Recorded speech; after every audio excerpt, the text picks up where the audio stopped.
Recording in progress.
Honorable members, good morning. I welcome you to this meeting.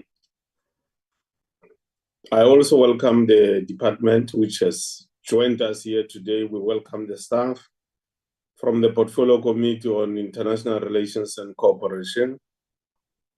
We are welcoming the staff also that's coming from the executive arm of the state, from DERCO. You are all welcomed.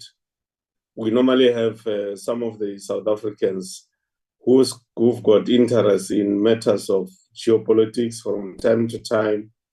They do join the proceedings of this portfolio committee. So we are also welcoming them because Parliament has made it its responsibility in compliance with the Constitution to provide the necessary platforms for our people as part of democracy in the Republic of South Africa, for people to participate in our democracy. So we welcome all those who have joined us, the media that's dealing with matters that are in international relations, that are following proceedings of this portfolio committee. We are also welcoming you. Lubabalo, can you fly to the agenda of today?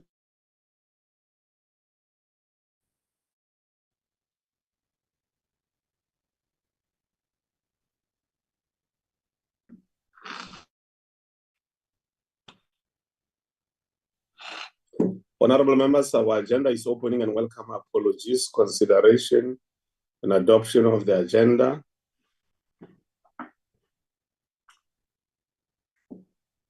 Opening remarks by the chairperson, and then the briefing by the department on the outcomes of the 8th AU Summit, which was held in Addis. The closing remarks, and then closure. Any mover for adoption of the agenda? I'd like to move for the adoption, Mr. Chair. Atlas, thank you very much. Seconder? Thank you, Chair. I move to second the adoption of the agenda. Thank you, Honorable Kumbata, for seconding. The agenda is now adopted. Honorable members, Lubabalo, do we have apologies? Good morning, Chair and honorable members. We have two apologies, Chair. The Minister is attending Cabinet, and Deputy Minister Portas will be leading the delegation from DERCO, and Honorable Maimane has a SCOPA meeting, which is also sitting now, Chair. Thank you, Chairperson. Thank you very much, Lubabalo. All those apologies are noted and formally recorded. Honorable Deputy Minister Elvin Bottas, you are welcome this morning, and your team of frontline troopers in the arena of international relations. There are many things which are happening in the world now. South Africa is being affected by some of those things, especially from the US. We are affected directly, but we are not dealing with those things here today. So without wasting time, Compañero Alvin Bottas, I'm now giving you an opportunity to make the presentation, after which we will engage as the portfolio committee. You can know Meneer Bottas.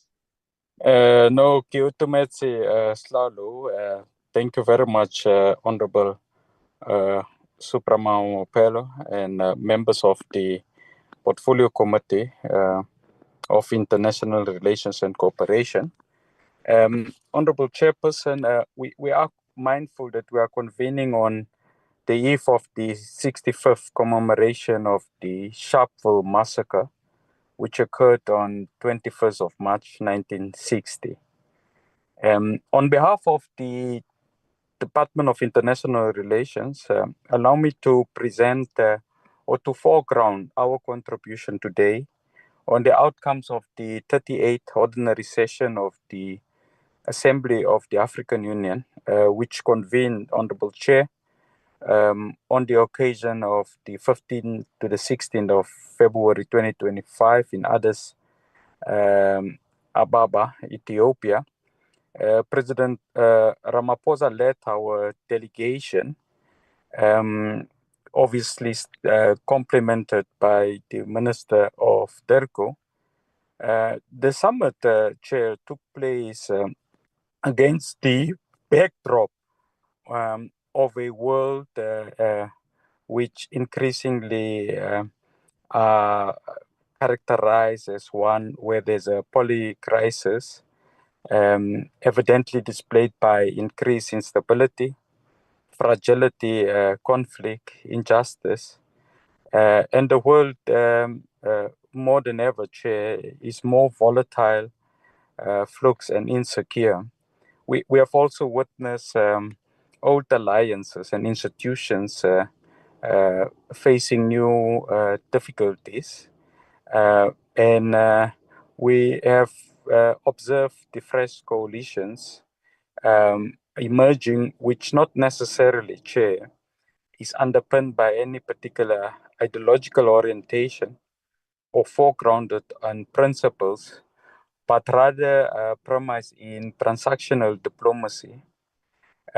So you have more than ever seen the emergence of interest in response to economic, political, and technological changes. Our submission is, Chair, it requires therefore enhanced agility from the side of the South African state. Positively, Chairperson, we have witnessed an enhancement and an acceleration towards the path of deepening multipolarity. But equally so, Chairperson, you have increasingly seen a spirited pushback against the deepening of multilateralism. All things being equal, Chairperson, the international law and global governance institutions are increasingly, there's an attempt to subordinate those institutions and, in fact, to circumvent the main thrust, in particular on the occasion of the 80-year anniversary of the United Nations as a system. This dynamic, Chair, has led to widespread erosion of trust in global governance bodies, a proliferation of tensions in places like Eastern Europe, the Middle East, and a rise, unfortunately, in conflicts in Africa, including in the Eastern DRC, Sudan, Somalia, Morocco. We have further witnessed an unfortunate rise in unconstitutional changes in the Sahel as a response to Francophone neo-colonialism.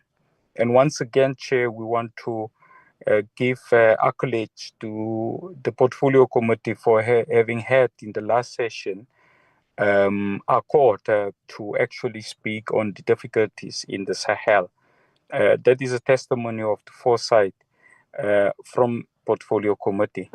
In our immediate region, Chair, in SADC, we are obviously not immune to these difficulties.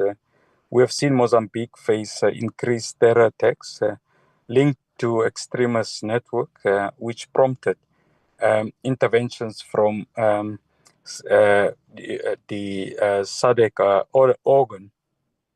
As you know, Honorable Chairperson, the African Union is the premium organization for us as Africans to deliberate and take political decisions affecting the continent, including and in particular matters of the peace and security, regional integration, as well as issues of democracy and human rights on the continent.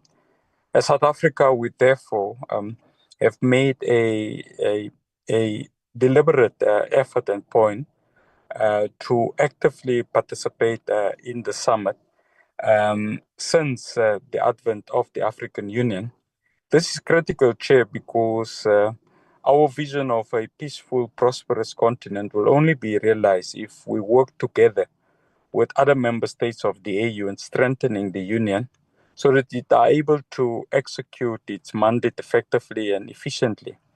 The heads of states and of government of the AU met once a year under a chosen theme, and this year's theme, chairperson, it's entitled Justice for Africans and People of African Descent Through Repatriations. Our participation, chairperson, in the 38th session of the Assembly should therefore seen within this particular context. Before I hand over to Ntadindemene, which will elaborate more on the key outcomes of the AU Summit, I would obviously wish to highlight a few developments which we regard important for, in particular, South Africa. The participation of South Africa chairperson was a success, and our messages and interventions were greatly supported by the entirety of the membership. The first one, which we want to amplify, is the issue of the Eastern DRC. Chairperson, you may recall that our participation at this year's AU Summit took place a few weeks after we lost 14 of our valiant, brave soldiers in the evolving and deeply concerning conflict in the Eastern DRC. The issue of the Eastern DRC, Chair, dominated the Assembly. South Africa also participated during the AU Peace and Security Council Summit on the Eastern DRC on the 14th of February 2025. Our message on the Eastern DRC was clear, Chair. Firstly, we called for an immediate ceasefire. Secondly, we called on both state and non-state actors to participate both the Nairobi and the Luanda process. Thirdly, Chair, we requested support for peacekeeping operations in the DRC, including the strengthening of SAMI DRC and MONUSCO. Fourthly, we called for a enhancement, chairperson, in relation to the political dialogue that should be inclusive of all stakeholders in the conflict to ensure a long-lasting resolution of the Eastern DRC conflict.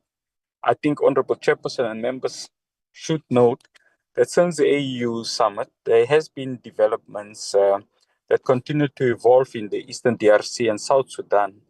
One, the humanitarian situation in the Eastern DRC is dire, and as always, Chair, during conflict, it is the civilian population that continues to suffer. As South Africa, we therefore continue to call on all stakeholders to throw their support fully behind the merge Luanda-Nairobi process without conditions. We further, Chairperson, wish to reiterate our support for a political solution for the crisis in the Eastern DRC and the withdrawal, Chairperson, of all external forces present in the region.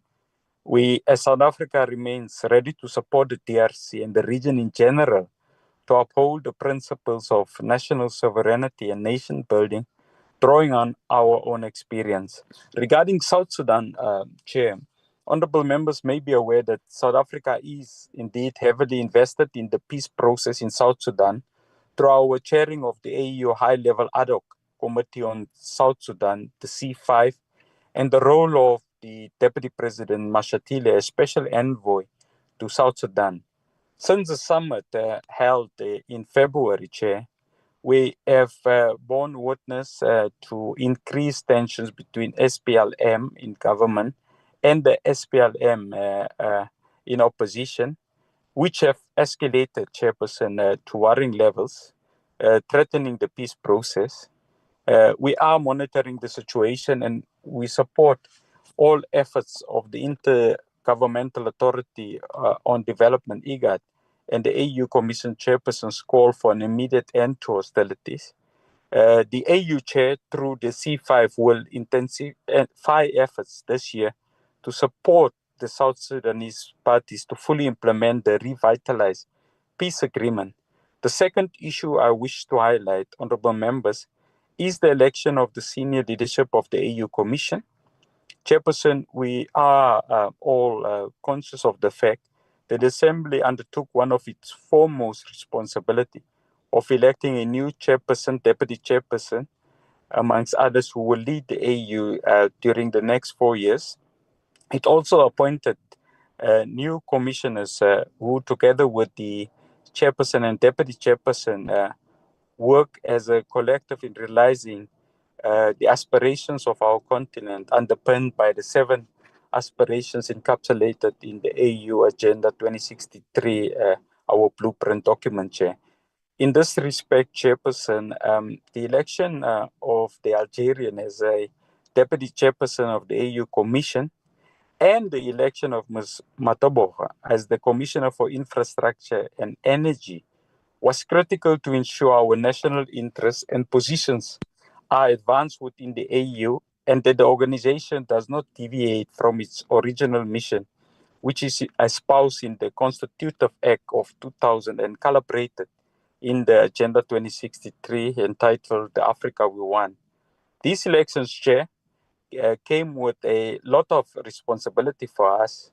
It is our obligation to support the collective leadership and to ensure that they are able to execute their very unique and important Pan-African mission. Finally, Chair, several bilateral engagements were held on the margins of the Executive Council and the AU Assembly.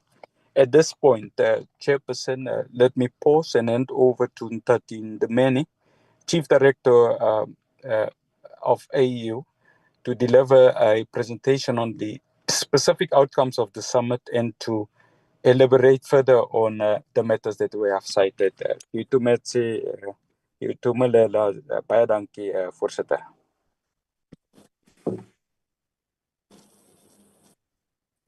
Okay. Thank you very much, Deputy Minister. Thank you. Thank you very much. You really foregrounded today's discussion.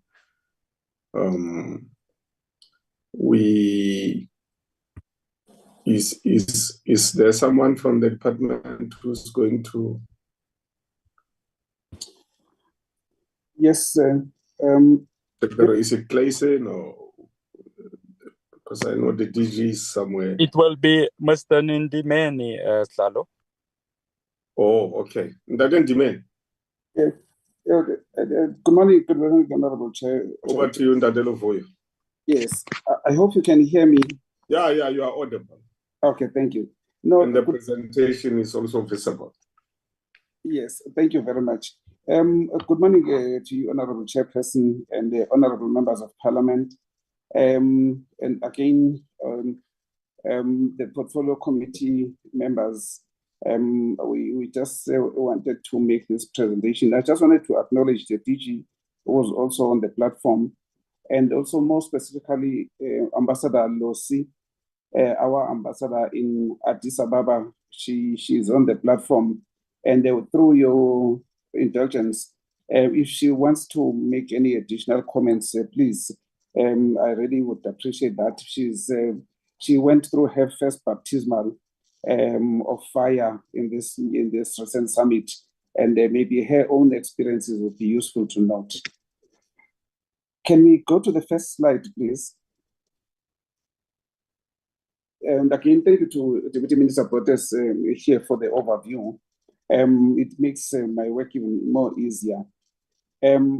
The recent summit actually, there were for us 5 critical issues that we focused on, and one can comfortably say we managed to cover all of those 5 critical issues. Mainly, and the most critical was the election of the senior leadership of the African Union. Basically, it's a total change and removal of the senior leadership through these elections for the next 4 years, which if there's re-election, they may also continue for up to 8 years.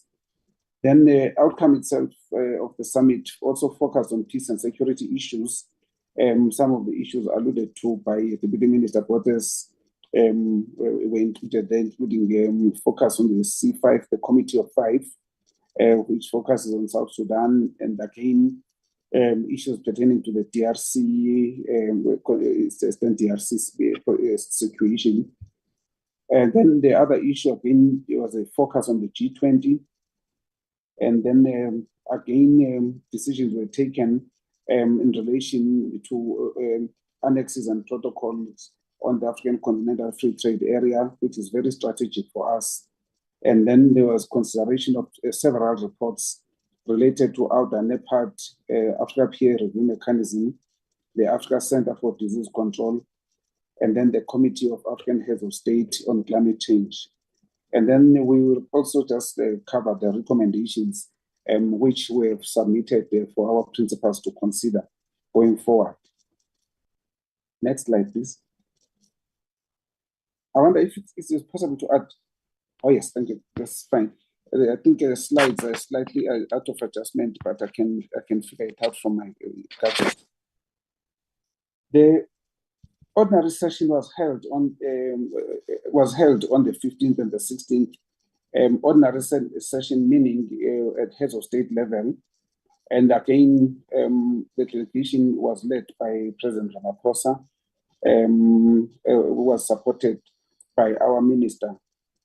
And normally, the session is preceded by the Executive Council, which was the 46th ordinary session of the Executive Council, which is a council of ministers of foreign affairs. This is legislatively the arrangement at the level of the African Union that all decisions, before they are presented to heads of state, they have to go through ministers of foreign affairs for ratification and also for mandating. But there's also an instrument where policy is determined by the ministers on what is it that needs to go to heads of state and what is it that needs to be mandated by the ministers. That session of the Executive Council was held on the 12th and the 13th of February. And the reason we always have a day in between, which is the 14th, is to then thoroughly prepare the reports to be presented to heads of state, which is now the 15th. For South Africa, the most critical and strategic issue, again, was the endorsement of the current chair now of the African Union for the year 2025 until 2026 February, which is Angola. And through the rotation, the geographical rotation system, the South, it was a turn of the South to elect a chair, and Angola was elected, obviously, previously. Again, just from an institutional transfer perspective, next year in 2026, when Angola exits, the Angola is not going to be lost in the system. They are going to be the rapporteur of, again, the Bureau. In other words, they will continue, but in the arrangement of the AU, the past chair, current chair, and future chair, they always continue for purposes of extending institutional knowledge transfer. Next slide, please. And the president was accompanied by the mentioned ministers, Minister Lamola, Minister Tau, Minister Chaveni, Minister Mashekha, Minister Kupai, Minister George, and Minister Buthelezi. All the ministers mentioned above were ministers that were largely recommended on the basis of the reports that were going to be presented and or the events that were held on the side of the assembly. Most importantly, because the president cannot attend most of the events outside of the program and agenda of the assembly, so it is better. In fact, it is always advisable to have those covered at a senior level, because those events are usually chaired by other heads of state. So that is why we have that list of ministers. The theme has been mentioned, justice for Africans and people of African descent through reparations. As it is known now, South Africa is at the center of this discussion, and specifically in relation to the fact that in 2001, South Africa hosted the World Conference Against Racism racial discrimination, xenophobia, and related intolerance, which was held in Durban. And we have since been, South Africa is seen as a custodian of the agenda on racism and issues of reparations, which was central in 2001. And we've since been given the responsibility at the level of the United Nations. However, that responsibility has got to be aligned to what is done by the African Union. So hence, this has become a critical issue for South Africa, not only from a thematic perspective, but also from the experiences that South Africa has gone through.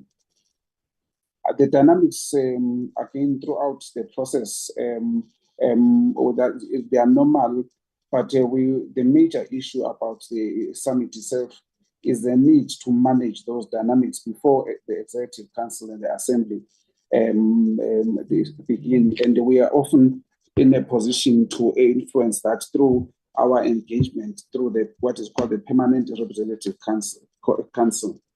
Next slide, please.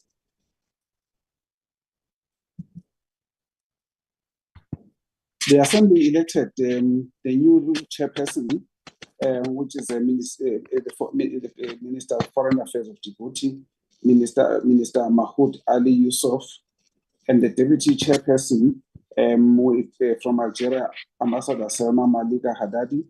That was for us the biggest achievement, so to say, in terms of our own interests being aligned in terms of the agenda that South Africa would like to pursue, which is Pan-Africanism and also the consolidation of the African agenda.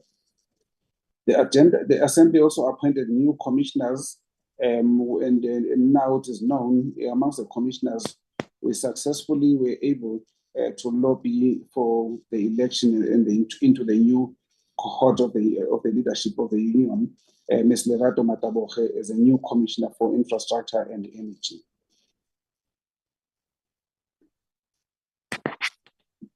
This particular portfolio that Ms. Mataboge was elected to is extremely strategic, both in terms of our own national interests, in terms of infrastructure, but also the whole approach to SADC's Regional Indicative Strategic Development Plan. And again, it's also aligned to the implementation of the AFCFTA. So we were quite effective in terms of how that alignment was done, both from the perspective of Pretoria and also at the level of the mission in Addis. And so we just wanted to express our appreciation both for the support from all the stakeholders, including the mission in Addis, who made it possible to lobby effectively for the election of Ms. Mataboge as well. Next slide, please.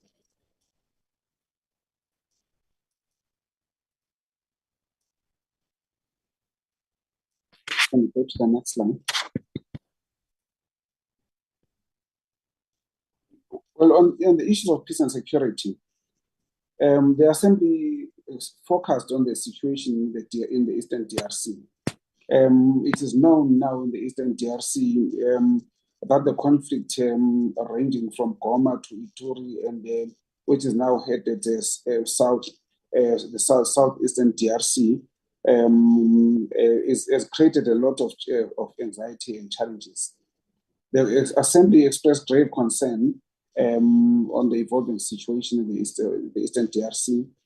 It emphasized the need for immediate ceasefire and the respect for the Luanda and Nairobi processes. The Assembly was also unanimous in reaffirming the importance of a political dialogue with all the stakeholders in the conflict. It also took note of efforts by SADC and the East African community in resolving the conflict in the DRC. South Africa participated actively in the Peace and Security Council Summit on the Eastern DRC that was held on the margins of the Assembly. We also appealed to South Africa for the AU and the UN to spare no efforts in assisting in the resolution of the conflict in the Eastern DRC, including mobilizing resources to ensure the success of the Summit DRC. It is also important to take into account the recent developments that have happened in in the area that is disputed currently. We also participated in the AU High-Level Ad Hoc Committee on Libya, which was convened by the President of Congo-Brazzaville, and we welcomed the signing of the Reconciliation Charter by the Libyan stakeholders. The Assembly welcomed the progress made in the mobilization of resources of the Peace Fund, which currently stands at $364 million. The Assembly also adopted the policy document on the disbursement of the Peace Fund, which focuses on 3 dimensions: preventative diplomacy, capacity building, and peace support operations. Next slide, please. The Assembly considered the agenda item related to the G20. It welcomed the AU's active participation during the Brazilian presidency of the G20 in 2024. It took note of the AU priorities of the G20, which were reflected in the final declaration of the Rio de Janeiro Leaders Summit. It also took note of South Africa's presidency of the G20 and congratulated South Africa for being the first African country to host this important gathering. It also expressed support for the successful G20 Leaders Summit, which is scheduled to take place later this year in Johannesburg. And South Africa was commended for choosing the issue of inclusive economy and industrialization, food security, and artificial intelligence as the G20 priorities for 2025, which are aligned with those of the African Union. Again, coming to the Africa Continental Free Trade Area, the 6 annexes of the AfCFTA protocol on digital trade to bridge the digital divide in Africa were adopted. The protocol on digital trade is significant as it will facilitate opportunities for digital content creators across the continent to benefit from the AfCFTA. The Assembly also welcomed the ratification by Liberia, which increased the number of ratifications to 48 countries, which is a commendable achievement and demonstrates the highest political commitment by African leaders. Again, one of the most difficult and challenging issues has been on the issue of the rules of origin, and the Assembly welcomed the progress we made so far and encouraged the Council of Ministers to finalize the remaining issues, such as the automotive and textile sectors. The Assembly also took note of the ministerial regulation that will offer preferences to women and youth in trade to benefit from the AfCFTA. The women and youth preferential treatment is a legacy of President Ramaphosa, who made the call during our chairship of the African Union in 2020. Again, there were reports that were received from on Outer NEPAD and also from the Africa Peer Review Mechanism Forum. The Assembly received detailed reports on those activities, including the reports of the Africa Center for Disease Control, again, the Outer NEPAD, the APRM Forum, the implementation of the previous theme, which was focusing on education, the issues related to climate change. There was a progress report that was presented on the preparations for the 9th Pan-African Congress, which will be held in Togo in Lome, and the work that has been done by the High Committee. In the High Committee, South Africa is a member of the High Committee that is the Ministerial Committee preparing for the 9th Pan-African Congress. And then there was an updated report on the second 10-year implementation plan of Agenda 2063. In terms of implications for South Africa, we are not a member of the AU-PSC. However, we continue to remain seized with contributing towards a peaceful and stable African continent through our contribution to peacekeeping operations on the continent, especially through deployments in the Eastern DRC. We are also the chair of the AU High-Level Ad Hoc Committee on South Sudan, the C5, and this year, we recommend that we should redouble our efforts in ensuring that the government and the people of South Sudan are assisted in their journey towards holding elections in December 2026. The postponed C5 high-level meeting again, unfortunately, could not take place, but we are of the view that that is going to be critical to pursue that, and that meeting should be convened soon. We will also continue participating in the AU high-level ad hoc committee on Libya, as well as the Peace, Security and Cooperation Framework for the DRC. Regarding the membership of the AU PSC for the period 1st of April 2026 up to 2028, South Africa should consider contesting for this seat to represent the southern region. And again, we believe that South Africa should continue leading efforts of bringing the African Union Peace and Security Council and the United Nations Security Council closer in terms of addressing issues of peace and security in the continent as the AU champion for the AU-UN cooperation.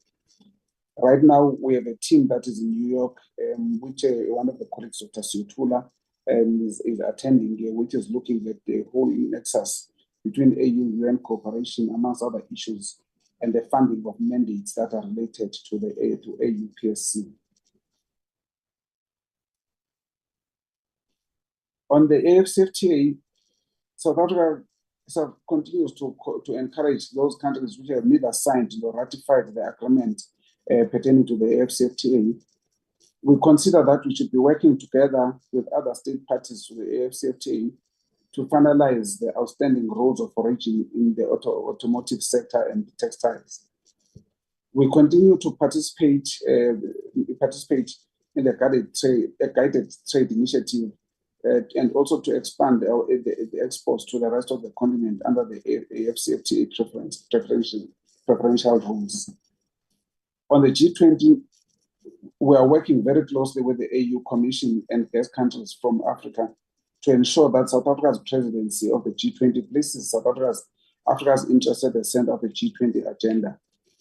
South Africa should consider developing a plan on how to also support Ms. Matabohe and also the Deputy Chairperson, Ambassador Haddadi of Algeria, as the most strategic commissioners and the Deputy Chairperson in driving the agenda and interests of South Africa as well.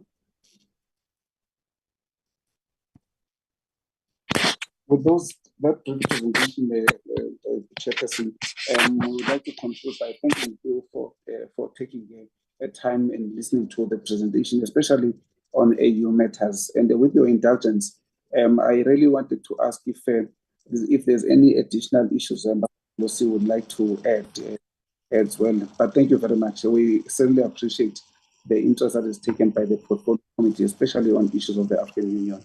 Thank you, Chairperson.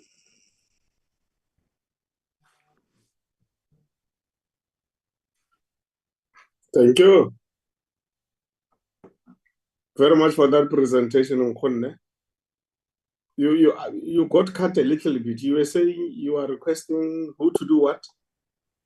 No, I was just requesting if through your indulgence, Ambassador Losi in Addis Ababa, who is our new ambassador there, if she wants to make any intervention, it would be useful, just so that. Okay. Thank you. No problem. Our sister. Ambassador, we miss you too. Good morning, Honorable Chairperson, and good morning. Proceed, my sister.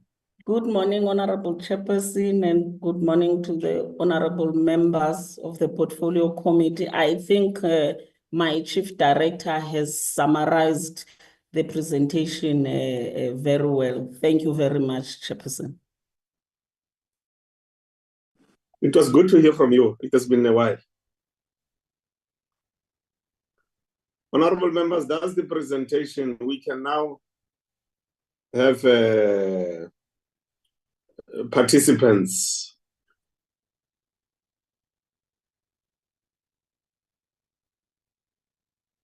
Honorable Nobile Mshongo.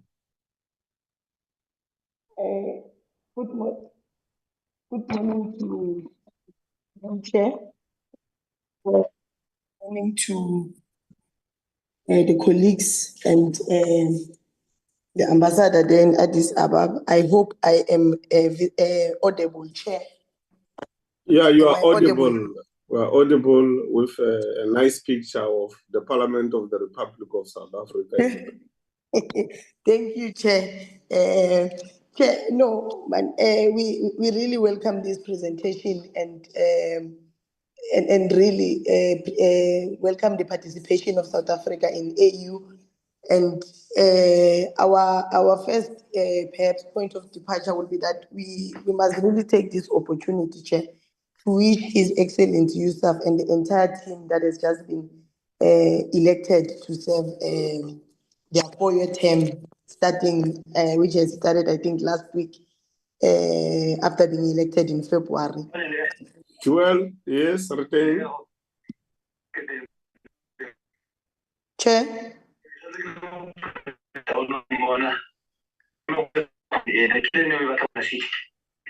Chair, what's happening? No, I don't know what's happening.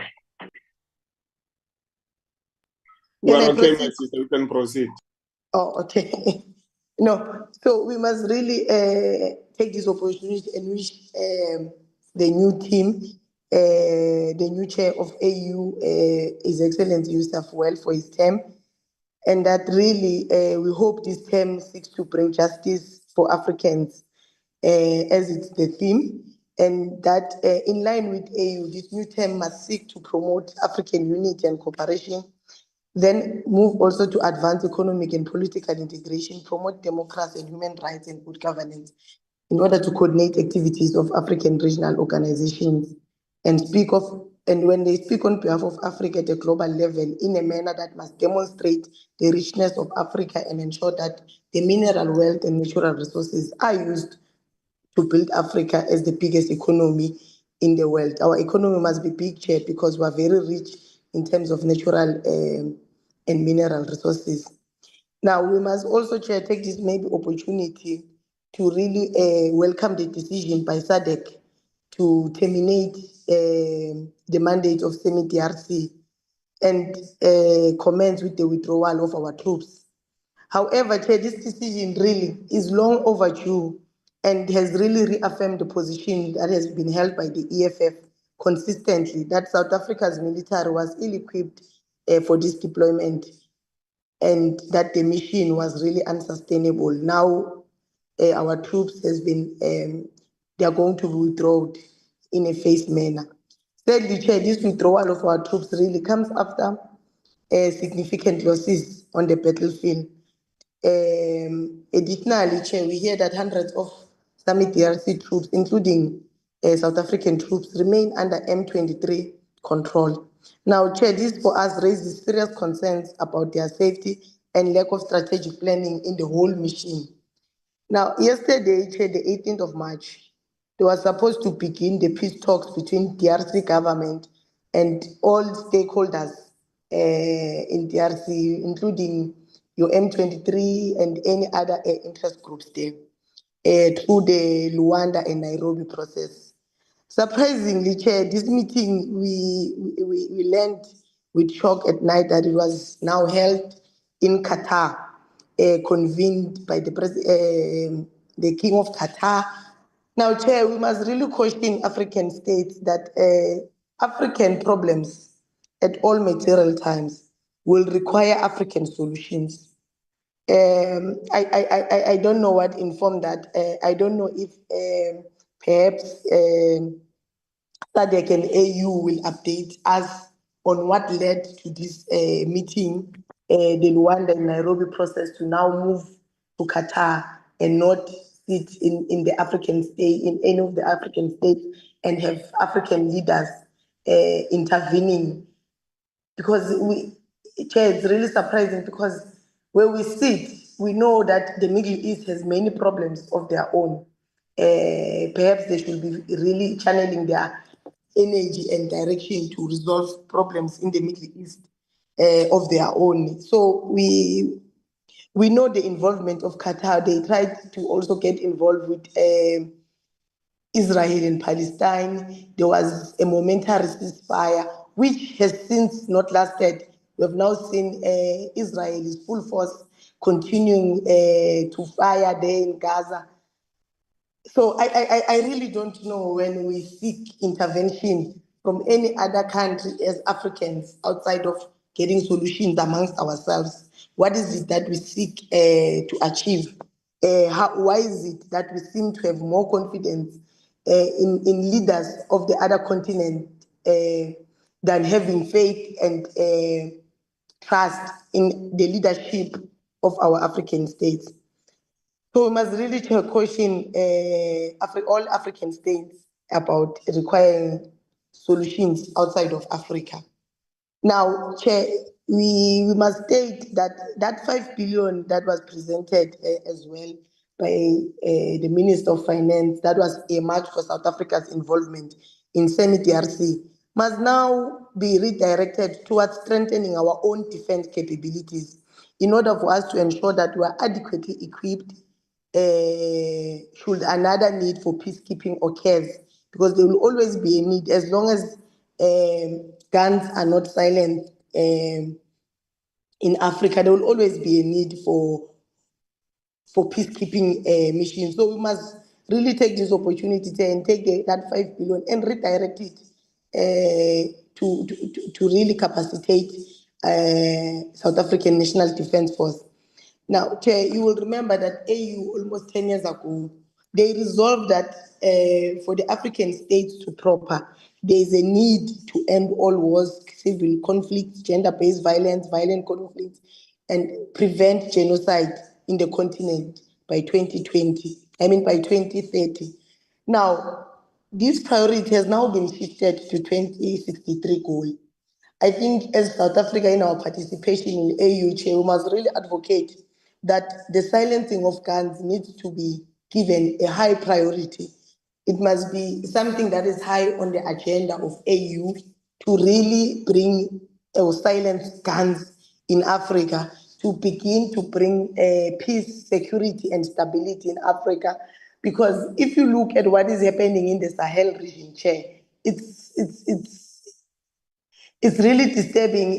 We really need to bring peace and stability in the Sahel region, but also here in our next door neighbor. I think last time I spoke about it, that with the elections of Mozambique, immediately after the elections, there was protest all over Mozambique, signifying that there was a cry or a cause for concern about how elections were handled and how there was a certain portion of society that felt that the elections were perhaps rigged and not a true reflection of the will of the people.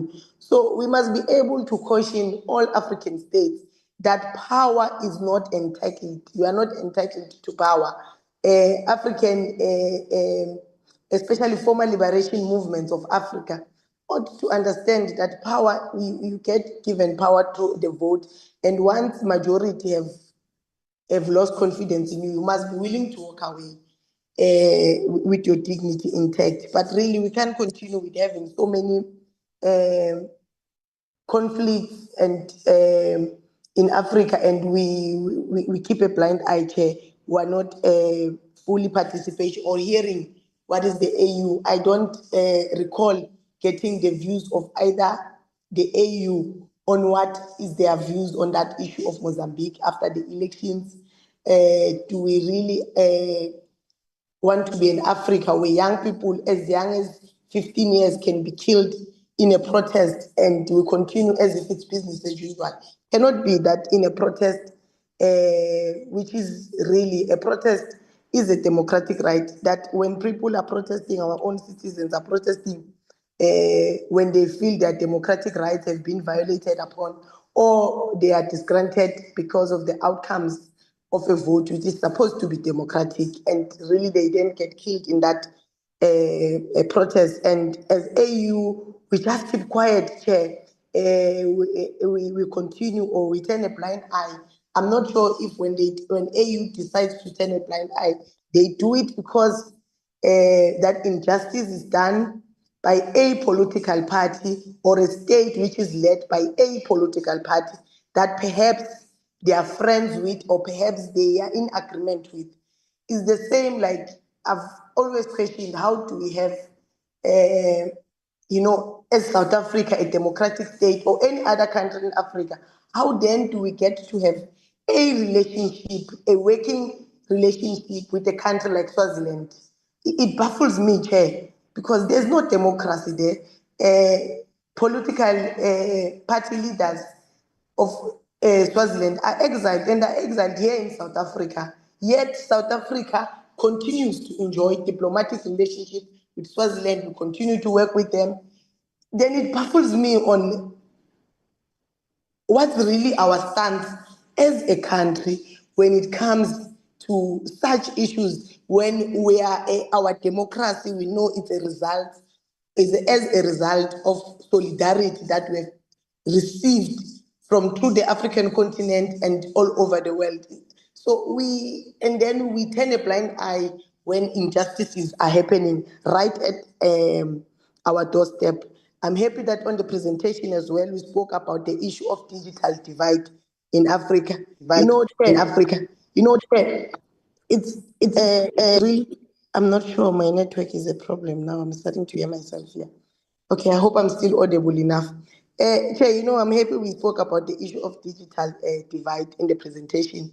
It's just a pity that we are not investing in innovation and technology enough here in Africa to be able to create alternative social media platforms for Africa that will not be dependent on anyone or any company which is owned and controlled outside of Africa.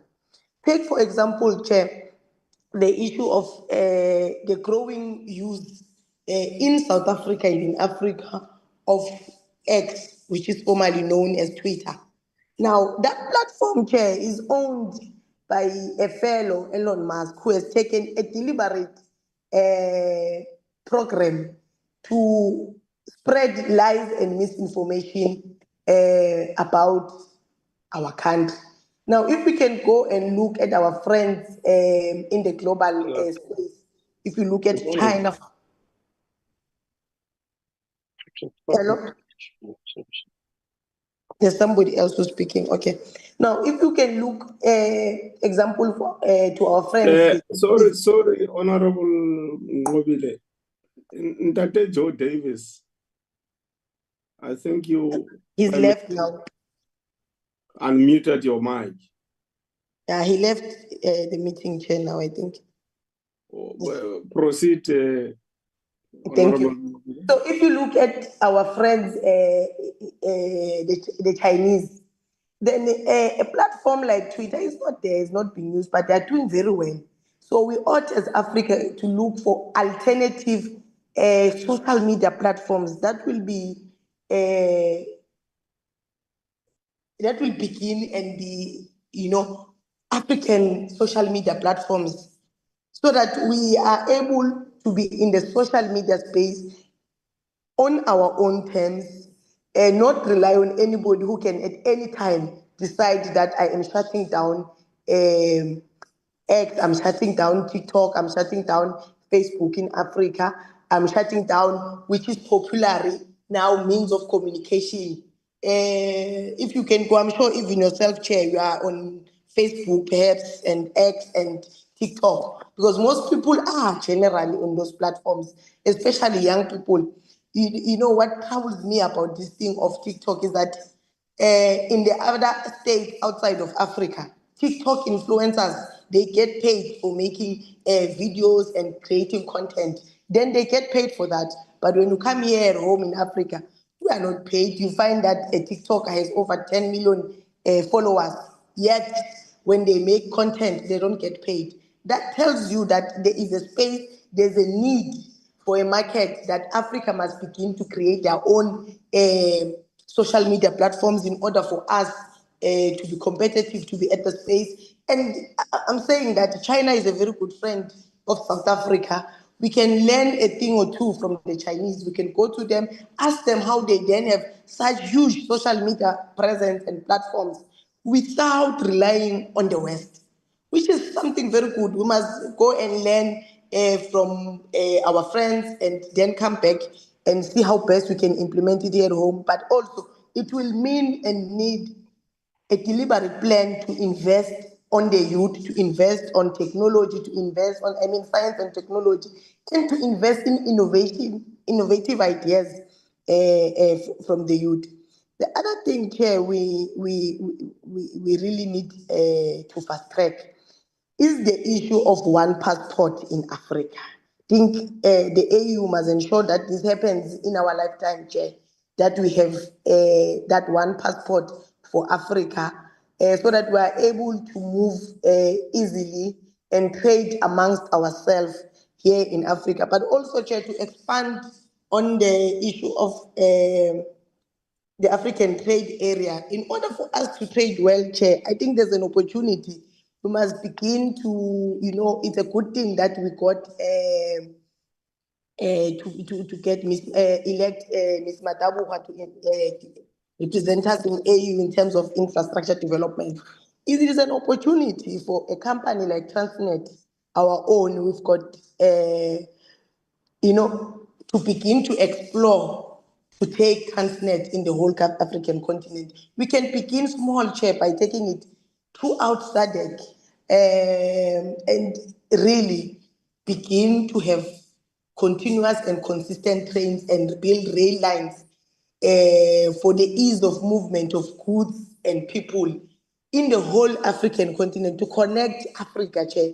It will be a huge investment that will yield positive results for us when we have fast trains even between the neighboring countries where we know that there's a lot of human people crossing the borders on a daily basis.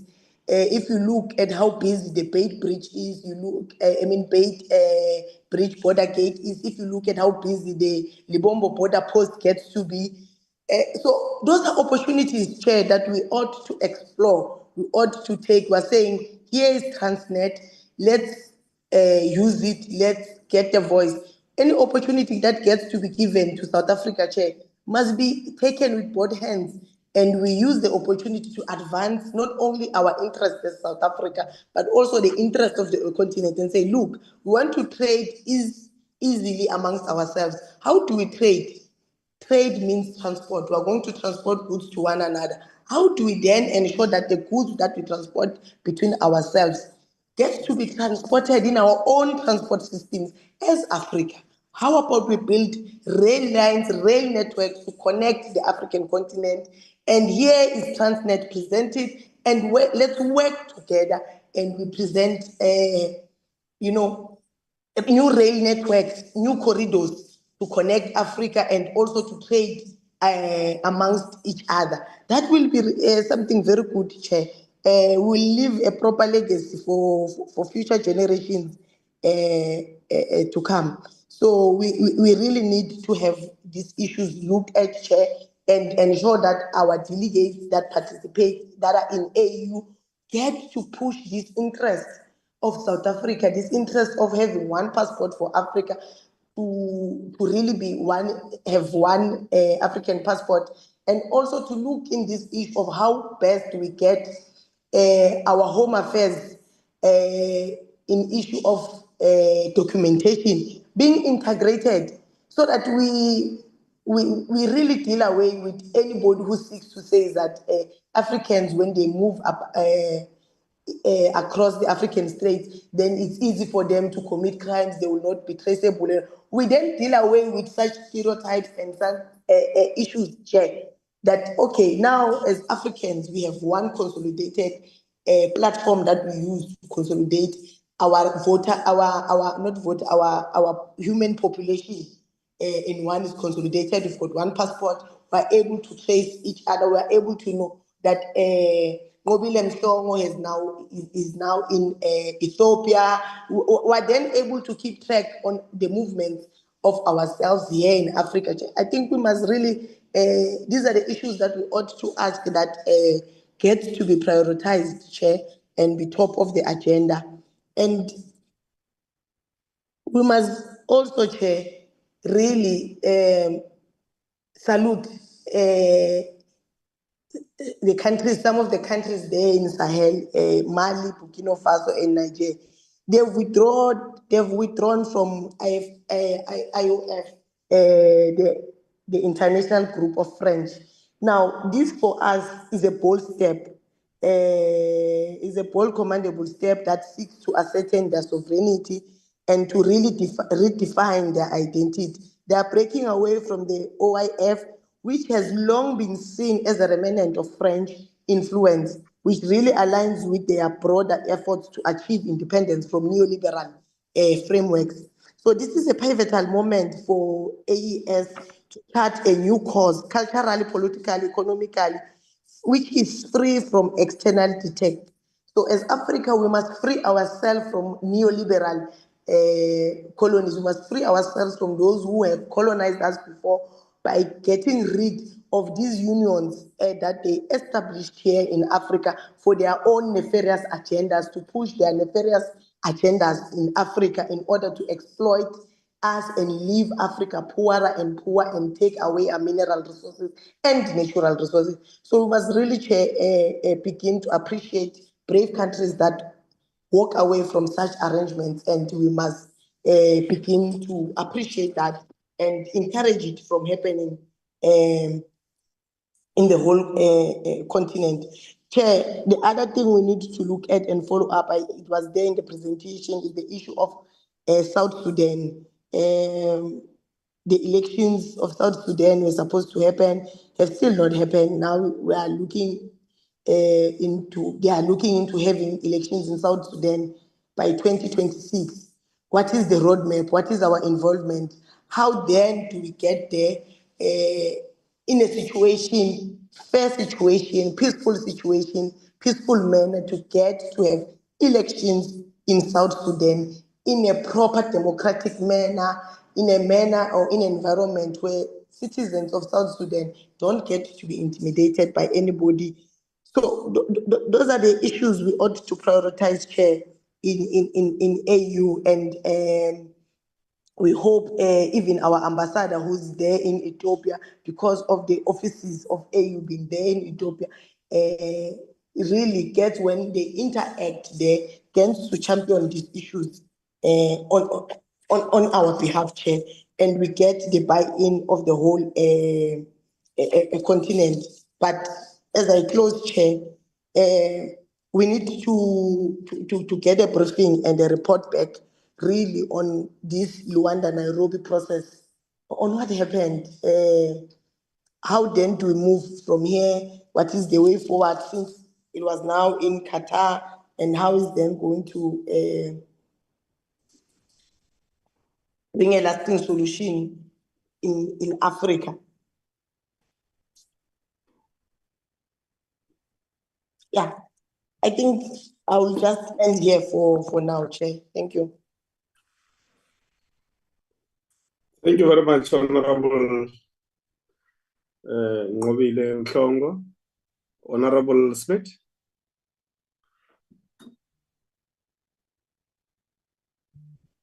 Thank you, Chair. And thank you very much to all of the participants and the officials who made very detailed presentations that were very interesting. Chair, I just wanted to speak a little bit about both the theme of the African Union and maybe some comments that were made by Deputy Minister Boertes just in relation to that. I've noted that the theme for the African Union for 2025 is justice for Africans and people of African descent through reparations. And I'm wondering if the African Union is not focusing on the wrong sequence of priorities in terms of what Africa actually needs. And the reason I say that is because I'm going to actually echo something that the honorable member from the EFF was just speaking about silencing the guns and ensuring stability and security and safety on the African continent. And I don't think that reparations, for example, as per the proposed AU theme for 2025, are going to have any effect on the African continent, so long as war and conflict are really what characterize particular regions such as the Sahel, for example, and as a result cause incredible instability in terms of the ability for states to act democratically and elect their leaders in a democratic fashion. And I just worry that the African Union may be putting the cart before the horse in terms of its ambitions without actually looking at the grassroots sort of problems that really need to be solved first in Africa. And I think that also speaks primarily to the African Continental Free Trade Area as well. It seems as if the African Union has very lofty ideals as to what Africa needs, and that's fine. You know, we need to be ambitious, certainly, in what we want for Africa in the future. But I do think that there are more pressing sort of foundational issues that need to be addressed. And one of those certainly is the security of the African continent. We need to bring about peace. And I think most importantly, we need to ensure that democracy is flourishing on the African continent. Now, we've spoken about the backslide of democracy in Africa. We've seen it even in our own region most recently in gross irregularities in the Mozambican election. I don't think I need to speak about Zimbabwe. That's fairly well known as a completely captured democracy. I don't think there's any other way of describing it. And we see that this backslide of democracy is becoming far more prevalent in African regions. And I want to just refer to the Sahel region and some of the comments that Deputy Minister Botha made in the beginning of the meeting, where he spoke about French influence being Francophone neo-colonialism, which I'm still sort of struggling to understand. But you know, there are many international actors on the African continent with their own interests, but we need to look at what the liberal world and what the free world is trying to achieve in Africa, because it's very quick to use these buzzwords and say that it's neo-colonialism or it's neoliberalism. But many countries are actually trying to prop up democracy and by virtue of that, enforce stability on the African continent in various different manners. And yes, these processes may not be perfect, but the intent is very important, because Africa will not go anywhere if there is no stability and if there is no peace. And money from reparations will never be useful in Africa if it is going to dictators and despots that are just funding wars. And so I just don't think that we're focusing on the right things in the African Union here. And I just want to quote something that's from a report on French influence in the Sahel, because, you know, South Africa is very quick to coin the term, you know, neo-colonialism, and specifically what Deputy Minister Botha said about the French being Francophone neo-colonialists. And I would like to find out if that is the official stance of the South African government on French influence in the Sahel, because it is important going forward if we look at other European influences in Africa. Now, we saw in November last year, I think it was, a Russian military aircraft landed at the Thomas Sankara airport, which signaled the arrival of private mercenaries from the Wagner Group, which we know is a wing of the Russian government to not assist in Africa, but purposefully destabilize African countries for the benefit of Russian exploitation on the continent. We know that there's the smuggling of minerals and vast resources by Russian authorities out of Africa. And I would be interested to see if the Deputy Minister would equally be referring to Russia as a neo-colonial force on the African continent. And it goes even further. I mean, if you read up about the Wagner Group, it's now referred to as Africa Corps, but, you know, primarily known as the Wagner Group. We see that even in countries such as Mali, there are Malian troops working with Russia's Wagner mercenaries, which have been widely accused of arbitrary arrests and killings in the fight against unrest in the country's north.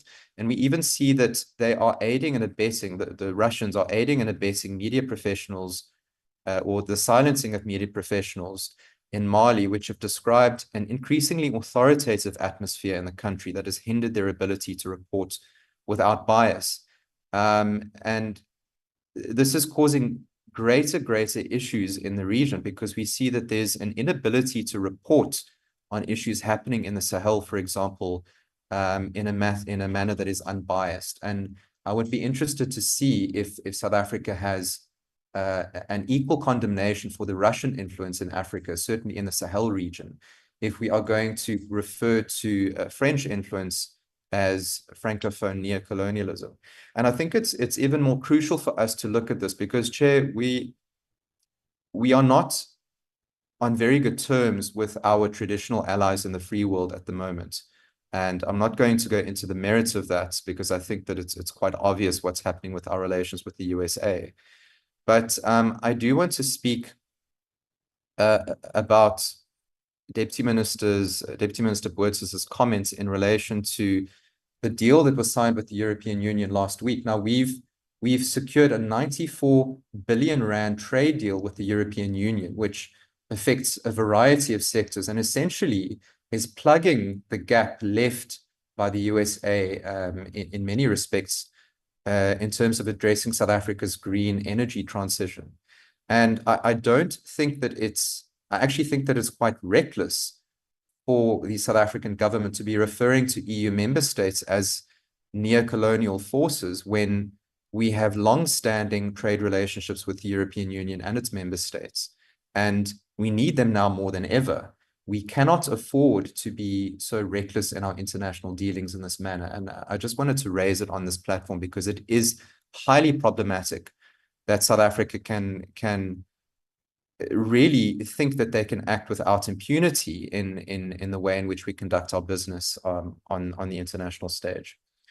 And Chair, just to maybe conclude, in light of all of this, as I said, starting off, I really think that South Africa needs to lead the charge for peace on the African continent, for stability, and certainly to promote democracy. These are the very values that are the foundation of the South African Constitution, and that really forms the bedrock of what our foreign policy should be. And even the Agenda 2063 for the African Union states quite clearly that it envisions a continent in which there is a universal culture of good governance, democratic values, gender equality, and respect for human rights, justice, and the rule of law. And I really think that South Africa, especially in light of increasing Russian destabilization forces on the African continent, and certainly a withdrawal of liberal forces and freedom-loving forces on the continent, to take up a far more crucial role in promoting peace and democracy, and certainly stability and security on the African continent.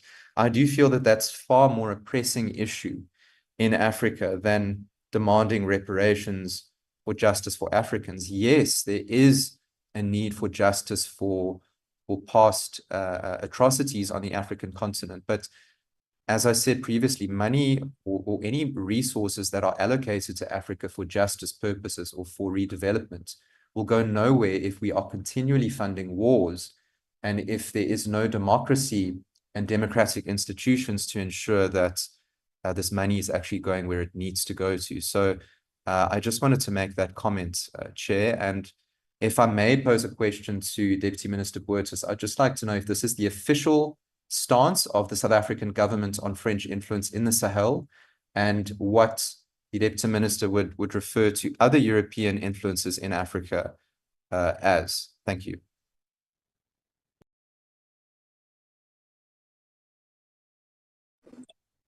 Thank you very much, Honorable Smith. Honorable Douglas. Thank you, Mr. Chair. Thank you very much to the presenters, and thank you very much to the Honorable Deputy Minister for the inputs. And thank you very much to the public for participating in this debate. I think one of the key areas that we have to look at when we look at the reports like this is not just to look at what's on the paper, but to look at what's not on the paper, and also to look at issues that are really affecting us and the African Union currently right now. There are many institutional weaknesses in the AU that prevent it from effectively responding to Africa's pressing challenges. I want to know how they're going to change that, Mr. Chair, because the current situation is just getting worse and worse and worse. Without institutional autonomy, the AU risks being a forum for speeches rather than an agency for change. And right now, we're just seeing speeches and speeches, but no action. With only 5 years left in the first phase of Agenda 2063, why have key goals such as intra-Africa trade and infrastructure development lagged behind? The AU must address slow bureaucratic processes that hinder policy execution. And here I think that we also have a problem with what steps need to be taken to ensure that the election of the AU chairperson, deputy chairperson, and commissioners is fair, democratic, and free from undue influence by external powers. Some AU elections have been criticized for political maneuvering. How does South Africa ensure transparency and actually make sure that there's a regional balance in AU leadership, for instance? Africa is very diverse in terms of political and economic challenges, but there seems to be a dominance of countries north in Africa, and that the new AU leadership must represent a fair and balance of regional interests. And this is a tendency for dominance by certain power blocks to control the AU. And we need to make sure that the AU has inclusivity in everything that it does, and that the regions need to be reflected, Mr. Chair. With Africa holding no permanent seat on the UN Security Council, we need to find a way, a strategy for the EU to use its authority and its power to push for its rightful place on the UN Council, and to make sure that there's a veto with that. Because without permanent African representation, global governance remains completely unjust, completely not reflective of our needs as Africans, and we become victims of global neo-colonial powers. You know, when we look at how that relates to us, there are so many Western military bases. And here again, we'll speak to the Sahel, and we'll speak to France, and we'll speak to what the DA just said now about, you know, liberal forces, etc. Liberal forces are responsible. The colonial forces in France are the colonists. They are aggressors in South Africa and in Africa. They are the ones that have come here, and they sat together in Berlin, and they said, okay, we're going to cut up Africa during the scramble for Africa, and said, okay, Britain, you're going to take South Africa, Germany, you'll take Namibia, and they split up the country, the continent of Africa. Look at what King Leopold from Belgium did to DRC. He killed millions of the people, of Africans there.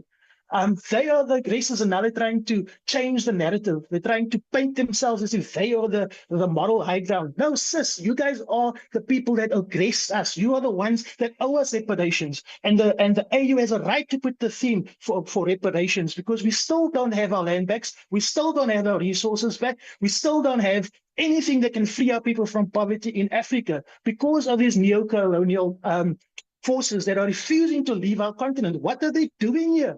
If they want to be good friends, fine. If they want to be good partners, fine. We'll work with you. We'll partner with you. We'll do trade with you. But don't come here and send your armies here like AFRICOM and such forces like France's forces, and then say you're doing it because you want to bring liberal forces and peace and democracy. No, that's nonsense.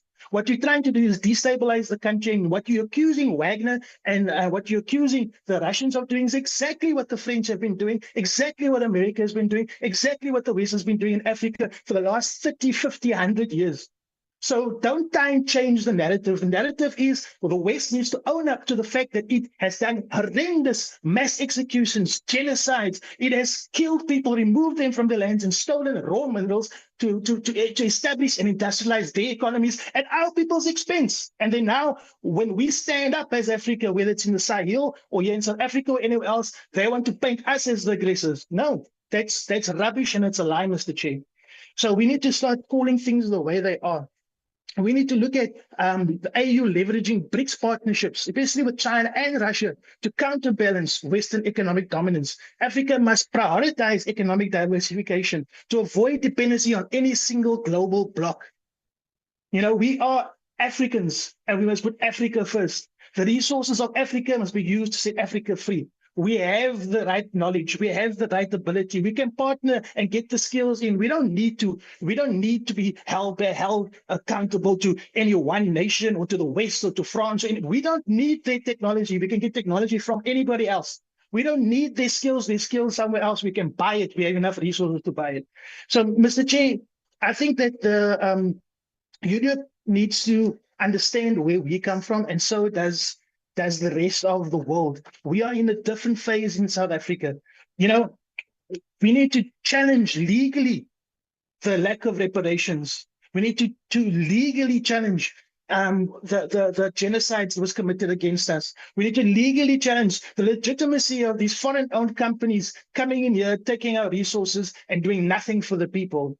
That has got to stop. We need to engage with institutions like the IMF and World Bank to challenge predatory loan conditions that keep Africa in perpetual debt cycles. The AU must advocate for debt cancellation and restructuring rather than continued borrowing under exploitative terms. Africa's debt to GDP ratio exceeds 65% in 2024, with some nations nearing default.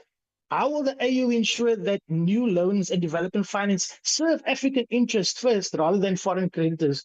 Because the AU must establish its own African-owned development bank to finance its own infrastructure projects and work with the new development bank of BRICS. They have a better way of working with us. They don't put key principles in that make our people suffer like we are here in South Africa. Austerity measures, debt given to us to such an extent where our people, we can't fill vacancies at hospitals, we can't fill up police vacancies, we can't provide basic services for our people because of these loans and these rules from the IMF and the World Bank. It's rubbish. It's nonsense. The New Development Bank doesn't put that on us as Africans. So why should we go to a body or to bodies that put those kind of things on us? No, it's ridiculous. We as Africans have to start standing. We have the resources. We've got all the resources, more than anybody else in the whole entire world. Africa has got resources, and yet we are treated like a stepchild. No, we must stand together as Africans and start telling the people out there, no, we're going to put our house in order first.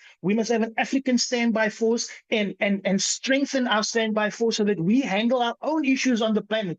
And we have our own issues on the continent. If there's military conflicts and if there's destabilization, it's not coming from the Africans, let me tell you that. It's coming from the people that have vested interest in taking and extracting the raw minerals from our countries. And it comes from the people that have been here. You're talking about Russia and Wagner coming here now. They're only coming here now to support those of us who are liberation fighters. They didn't come here like you did a few hundred years ago on a ship to come and take everything and then come live here. And then take everything from our people and live here and then claim to be African. No, they are here. And there are many other organizations, whether it's not just Wagner, there's millions and millions of other people that are on this continent for their own interests. But our interest has got to be for Africa, for Africans and for Africans first. Whether it's Russia, China, whether it's the West, whether it's the East, everybody must understand that we are non-aligned and that we are going to look at the interests of South Africa and Africa first. And South Africa must take that chance and must take that stand, Mr. Chair. When you look at the G20, the problem with G20 is that, yes, it's historic, but we don't have any decision-making power. It's merely a symbolic participant in this structure. We will chair it, but the decisions will still be made by the Western powers, Mr. Chair. Unless there is really going to go, look at how Marco Rubio, the Secretary of State, he just totally said, no, I'm not coming to join the foreign ministers meeting in Johannesburg because I feel that I don't agree with the need for land reform in South Africa or for economic justice, social justice. So, there's a disconnect between what many people in the world think and the realities of our lives here on the ground. They think we're trying to harm our people and we're trying to harm white people when we're actually trying to bring about justice and righteousness and freedom from oppression. Those are words that they cannot use because they come here with a false morality and a false liberal, holier than thou attitude. But in actual fact, they are the perpetrators, they are the murderers, they are the genocidal maniacs that have put our people in this situation that we are in. And we are fighting to free them from our shacks, fighting to free them from our poverty, fighting to free them from this death trap and these townships they've put us in, and they've left our people there to just die. And Mr. Chair, we got to change things in Africa, and that comes by taking back the land, taking back the resources, and then making sure that it gets utilized for the freedom of our people, Mr. Chair. So I'll leave it there. Thank you. Thanks, Honorable Douglas. Honorable Shamimo. Thank you, Honorable Chair. Good morning. Assalamu alaikum to all. And I just want to say thank you for the presentation. Congratulations to all the new leaders of the AU. We hope that the AU leaders will achieve beneficial success, that they capitalize opportunities over the next 4 years to ensure success, and peace for Africa at large. The geopolitical challenges and conflicts that are being faced has a rippling effect on the world at large. I am concerned by the presentation, however, on the silence on the conflict, the genocide committed by the unlawful apartheid rogue state of Israel on the Palestinian people. How much attention was given in the AU meeting to this particular genocide? This matter, alongside the conflicts in DRC, Sudan, and others, is testing the abilities and the inefficiencies of the leaders of the world to protect humanity and the ineffectiveness of peacekeeping missions. The genocide, wars, and conflicts that we are facing around the world has a rippling effect on all. Even when such conflicts are not in Africa, it impacts on us directly. How will the AU leadership advocate for reforms in the international financial architecture, addressing Africa, the underrepresentation of Africa, and the access to financial assistance? How will the debt burden be addressed and a push be made towards financial independence of Africa and her people, especially considering the AU's reliance on external funding, which limits the ability to act independently? Will the G20 presidency be used in pushing Africa's full membership to drive global governance and the continent's developmental agenda? Humanitarian crisis linked to genocide, wars, has been a major challenge. How will the AU be dealing with this challenge? The AU has been criticized for poor governance and implementation problems, hindering its ability to effectively address change. I concur with Honorable Douglas. There has been a lot of talk in meetings, but action has been limited. This is a result of political interference alongside the fact that we still remain financially dependent upon others?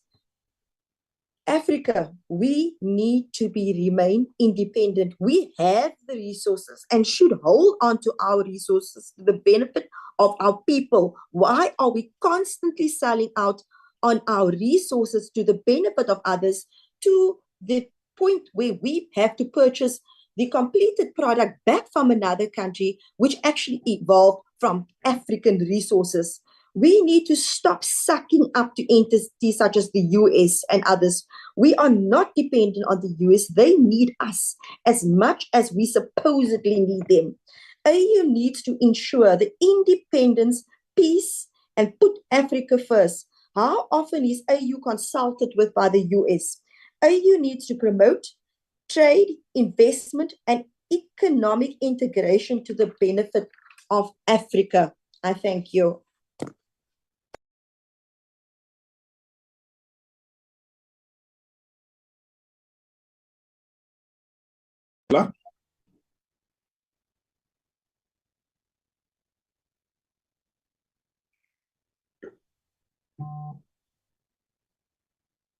Honorable Muela. Okay, Honorable Kumbaka.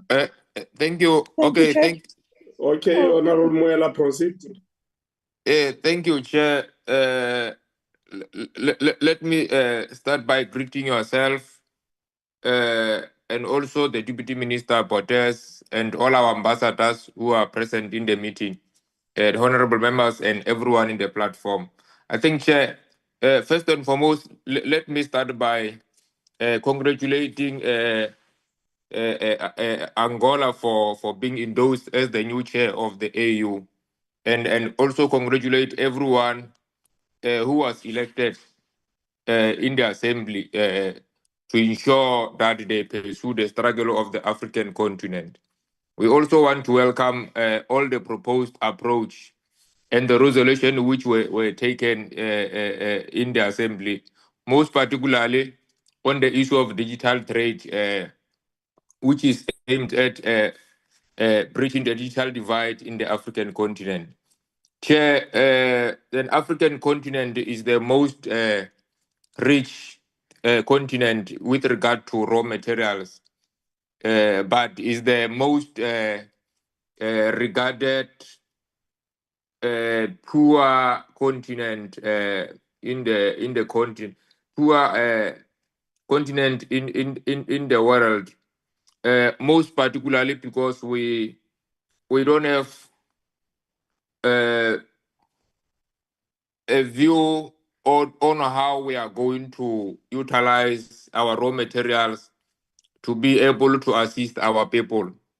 We allow the former colonial masters to play divide and rule in our continent at the expense of our raw materials, which are supposed to be helping our people. So we want to reiterate that we, as African continent, we need to prioritize our own first before we can deport or export our materials so that it benefits the Western and imperialists who continue to divide our people. I think on the issue of peace and stability, Chair, we want to reiterate our support, and we are saying to AU that they must continue on pursuing peace and stability in all the regions, working together with the SADC so that they can make sure that they silence the gun in the DRC recently, continue the work in the South Sudan, continue the work in Libya, continue the work in Mozambique, continue the work and making sure that they unite the Sahel region and many other regions which are characterized with conflicts which are impacting the lives of our people. These colonial masters, Chair, they continue to use reverse psychology to our people so that our people will think that they are the solution. South Africa alone is the solution.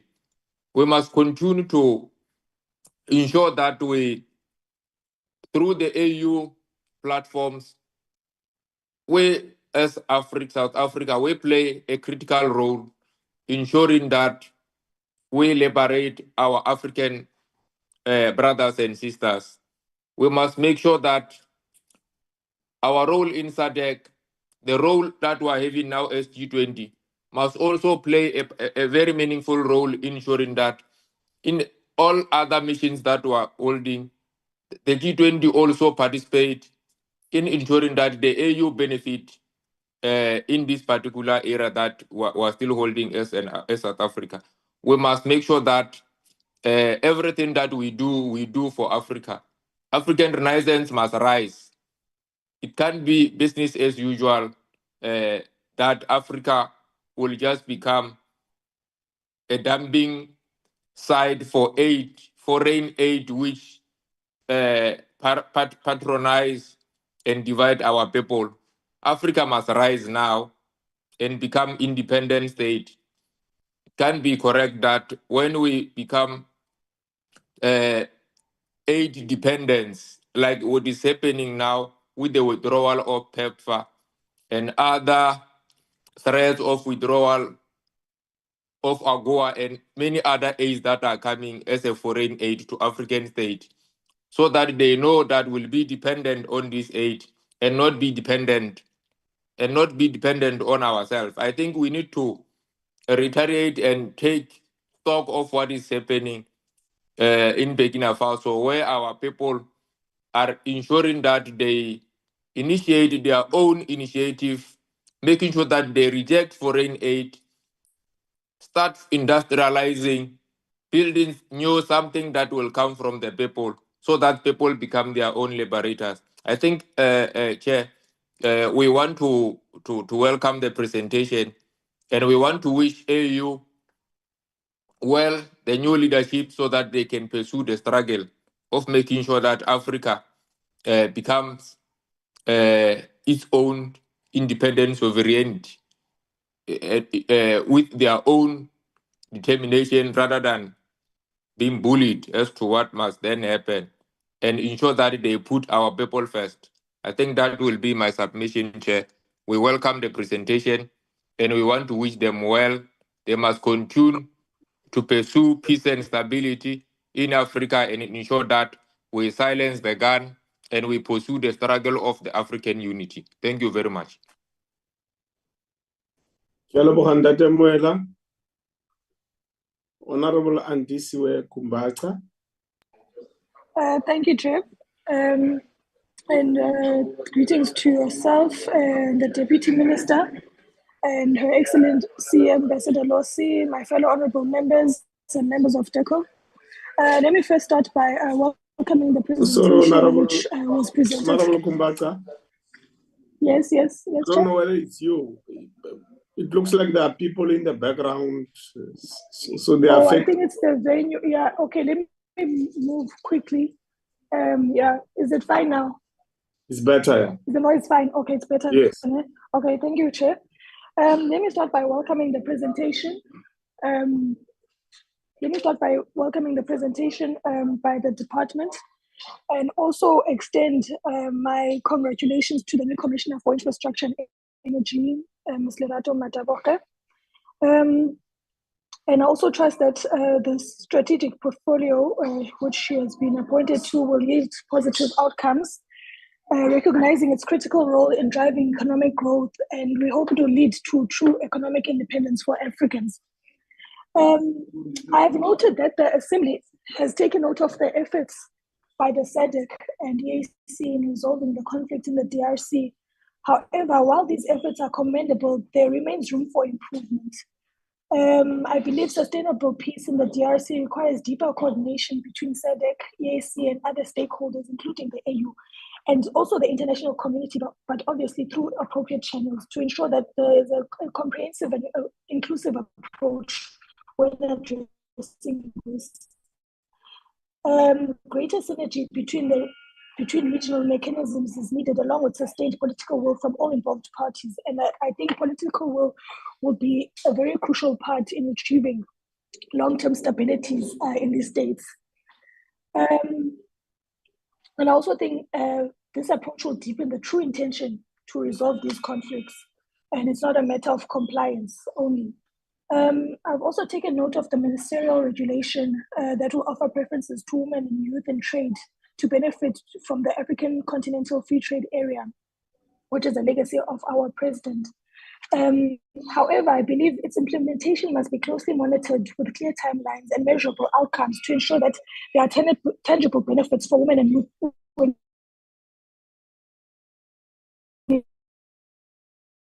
And also regular assessments and accountability mechanisms will rise in the execution of this initiative. So I think it's very critical that its implementation is closely monitored and it's tracked to ensure that it does yield the results they intend to achieve.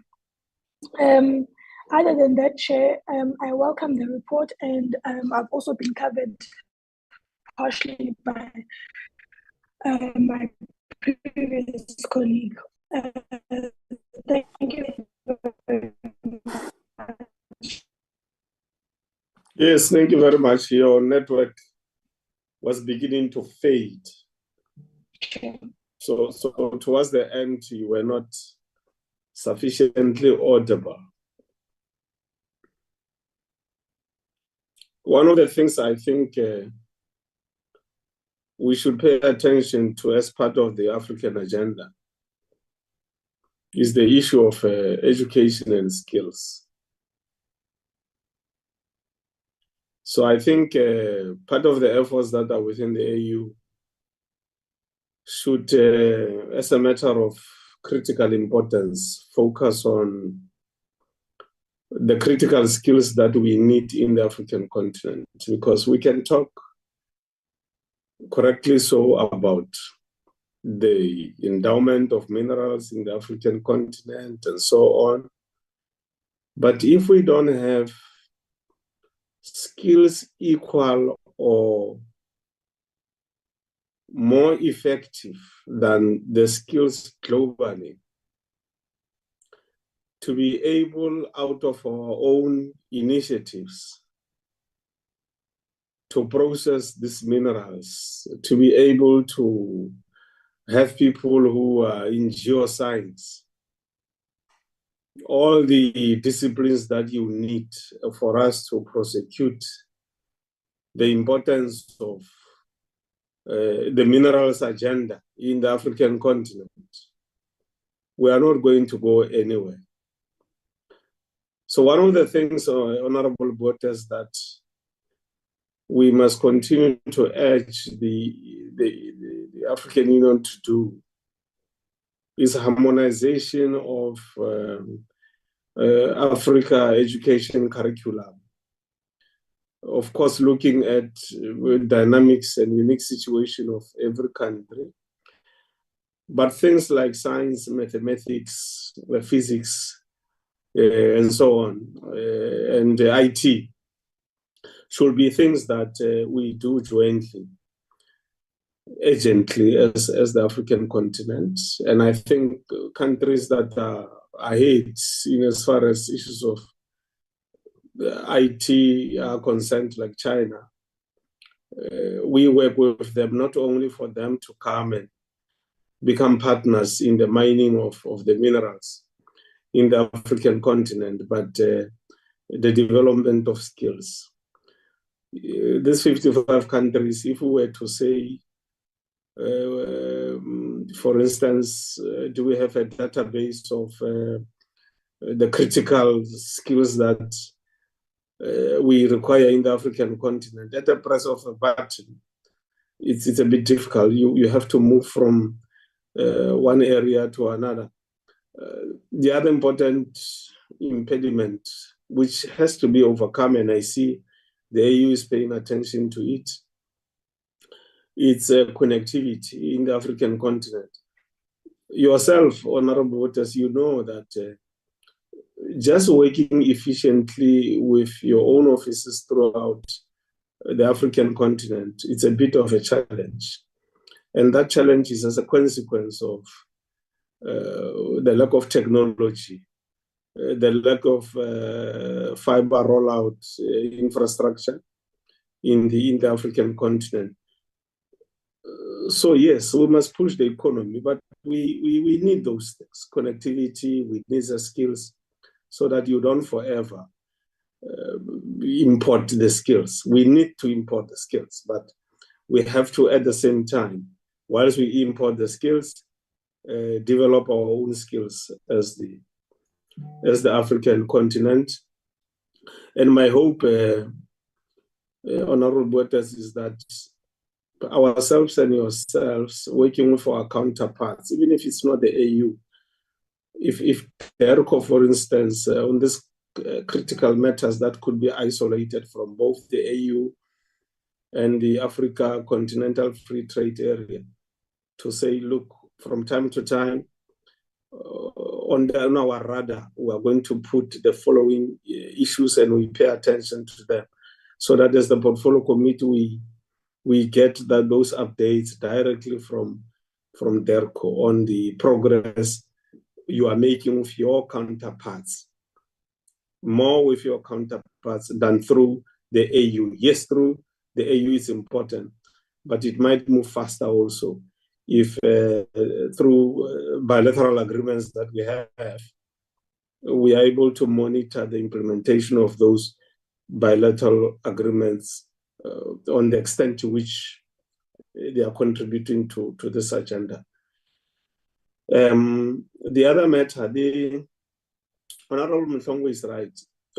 We are not going to resolve, to grow, to sustain, and make dynamic Africa's economy if, for instance, there's challenges with regard to movement of people. So there's a big problem. And I think, Honorable Mhlongo, what we may have to do ourselves as the portfolio committee, working with DERCO, is to start in SADC, so that the movement of goods and people in SADC must be something that maybe becomes a permanent item that we deal with on a quarterly basis. And on a quarterly basis, we set a day aside where we just look at the movement of goods, of services, of people in the SADC region. Because if SADC becomes very strong, it becomes vibrant,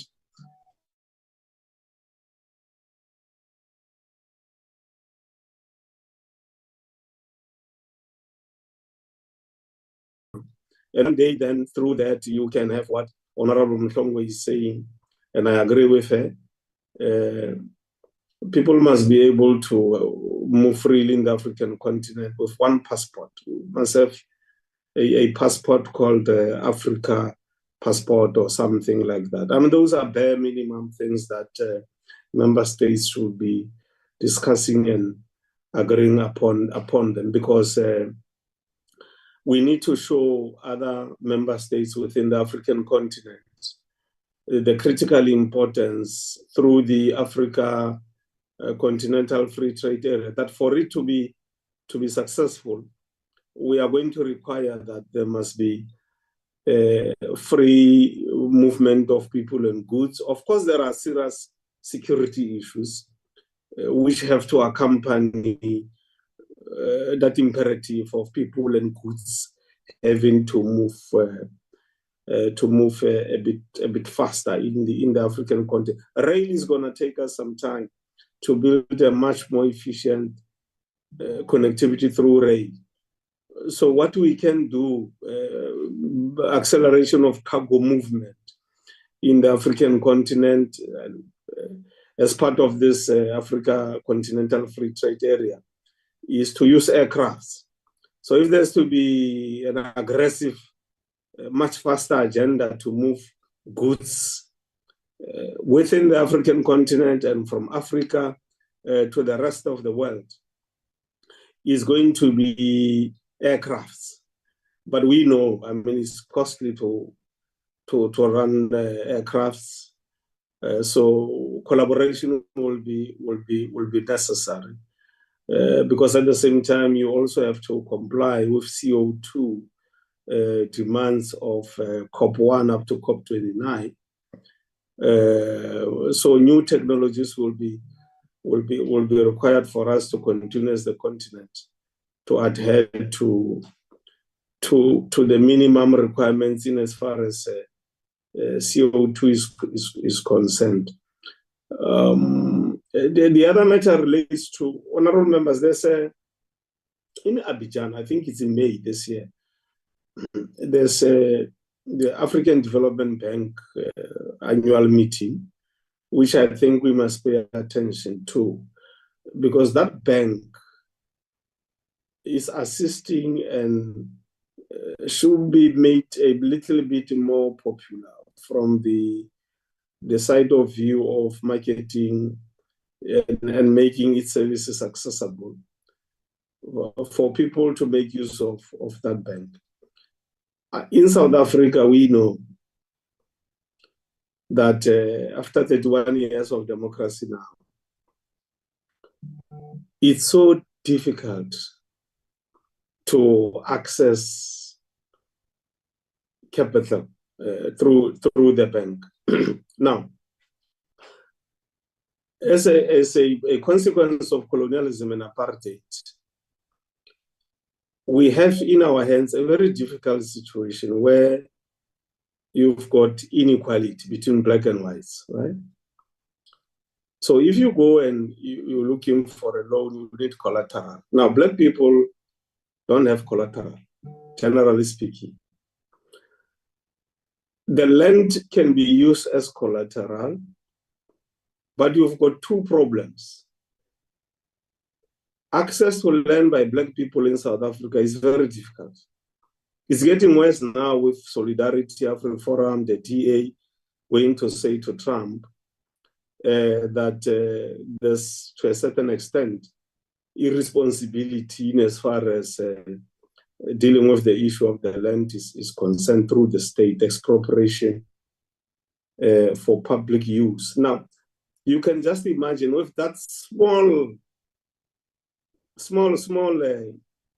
initiative by government of using the land for public use, and there's so much brouhaha about the land, the expropriation, which has become a global issue now, and the matter of relations between us and the US.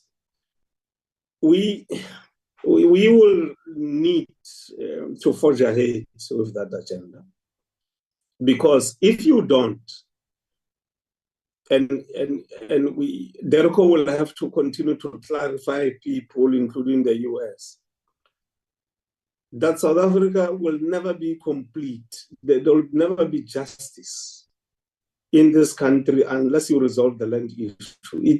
It doesn't matter what the US say. Until they understand that at the center of our problem in South Africa, the reason why we don't have collateral, I mean, we are members of parliament here. If you leave parliament and you want to get into business, you don't have the land, you've got debts that you must push. By then you are already old. So you can't leave intergenerational wealth like white people in South Africa for your grandchildren and grand-grandchildren. And the core of the problem that we have now, which the US and all and sundry must understand, is that there were laws that were man-made.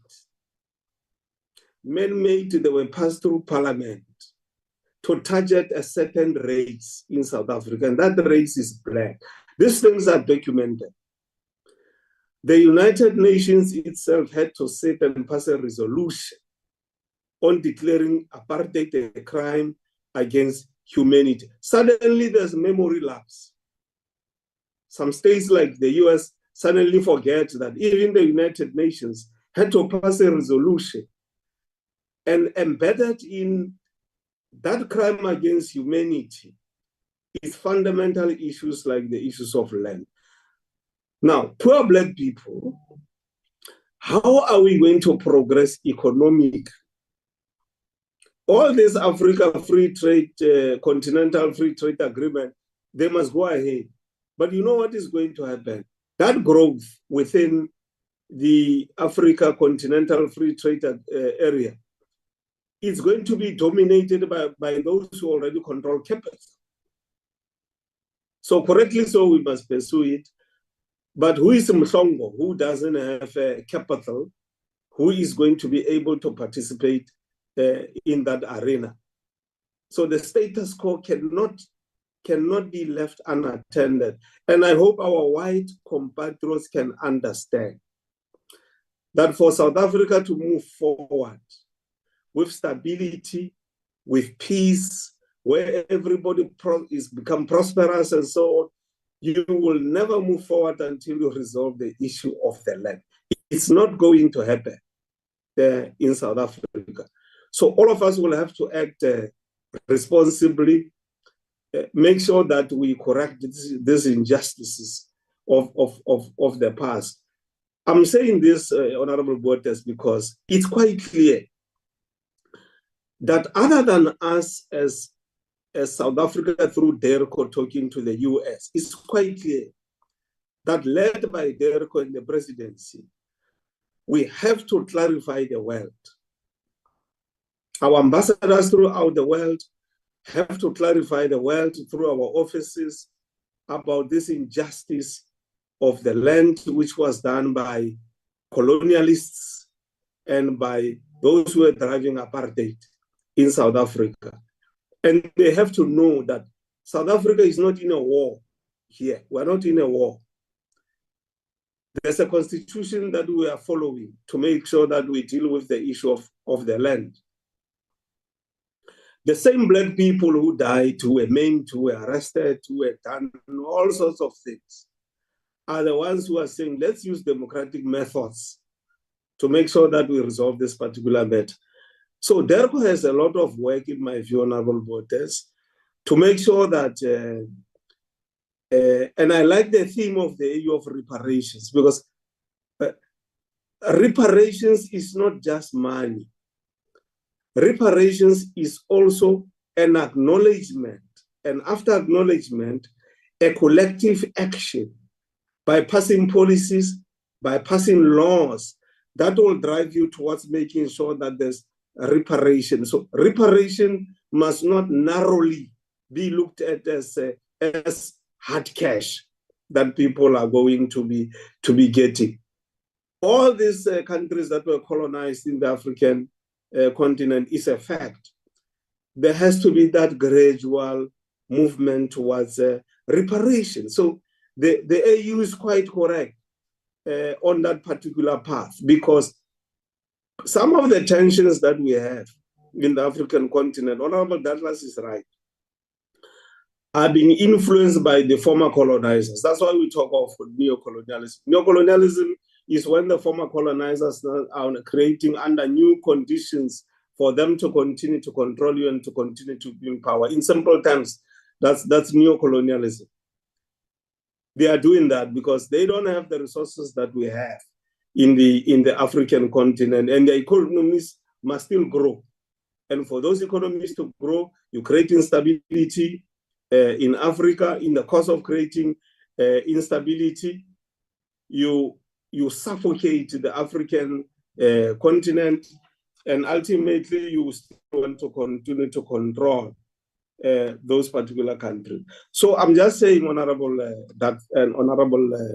Bottas, I think we must, through DERCO, drive the agenda of global clarity, so that if the US does not have the capacity to comprehend what we are facing as a country, the rest of the world must rise to the occasion and understand what South Africa is facing. Because you can see that there is an initiative to reverse the gains of democracy in this country. Actually, in South Africa, we should be talking about the possibility of a referendum on the issue of land, so that the matter is settled once and for all. People must vote on the issue of the land, and the matter is settled, so that generations that come after us can inherit from us at least some law that we have passed through Parliament by voting in a referendum to give the land back to its rightful owners, which is black people. If you were to ask all these white people who have got land in this country to say generation by generation, produce proof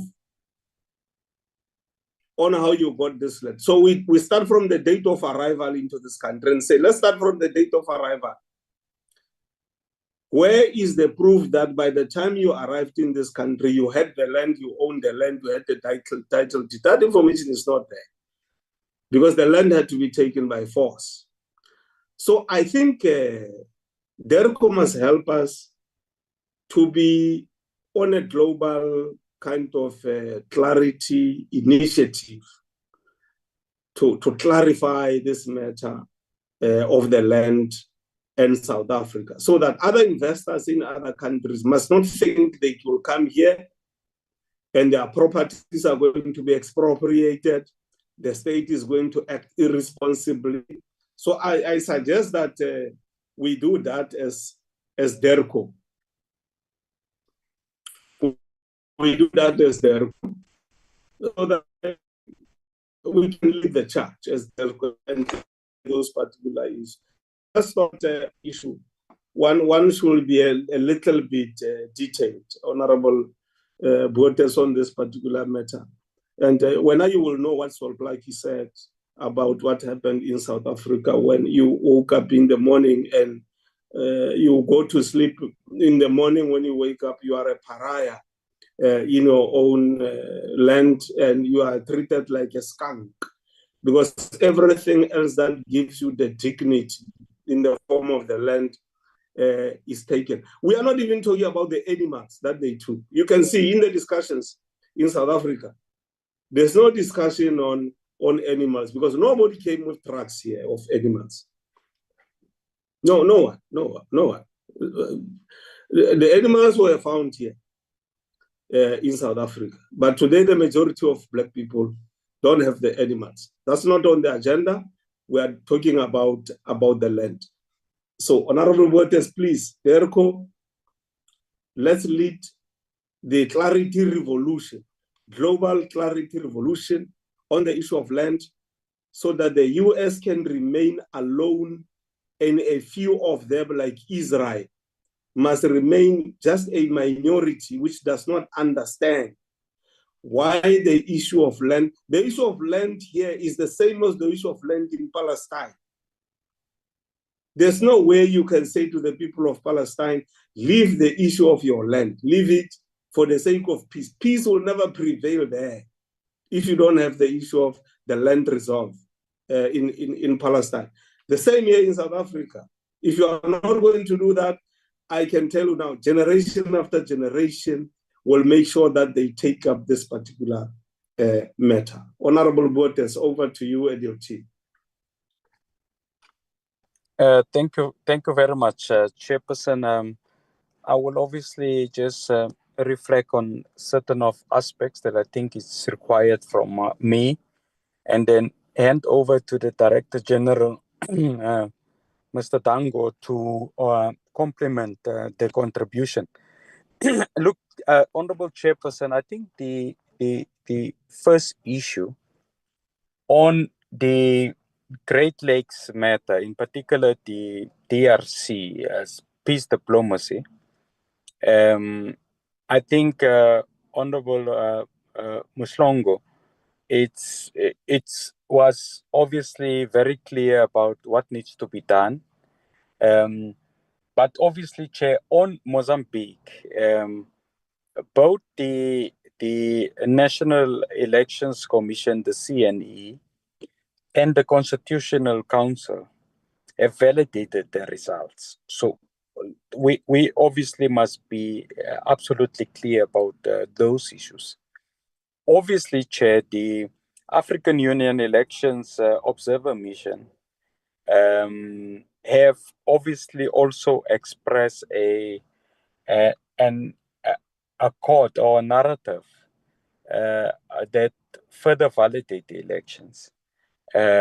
So that is a key and critical issue for us as it relates to Mozambique. And I think bilaterally, we have obviously engaged with the Mozambican leadership in relation to how to ensure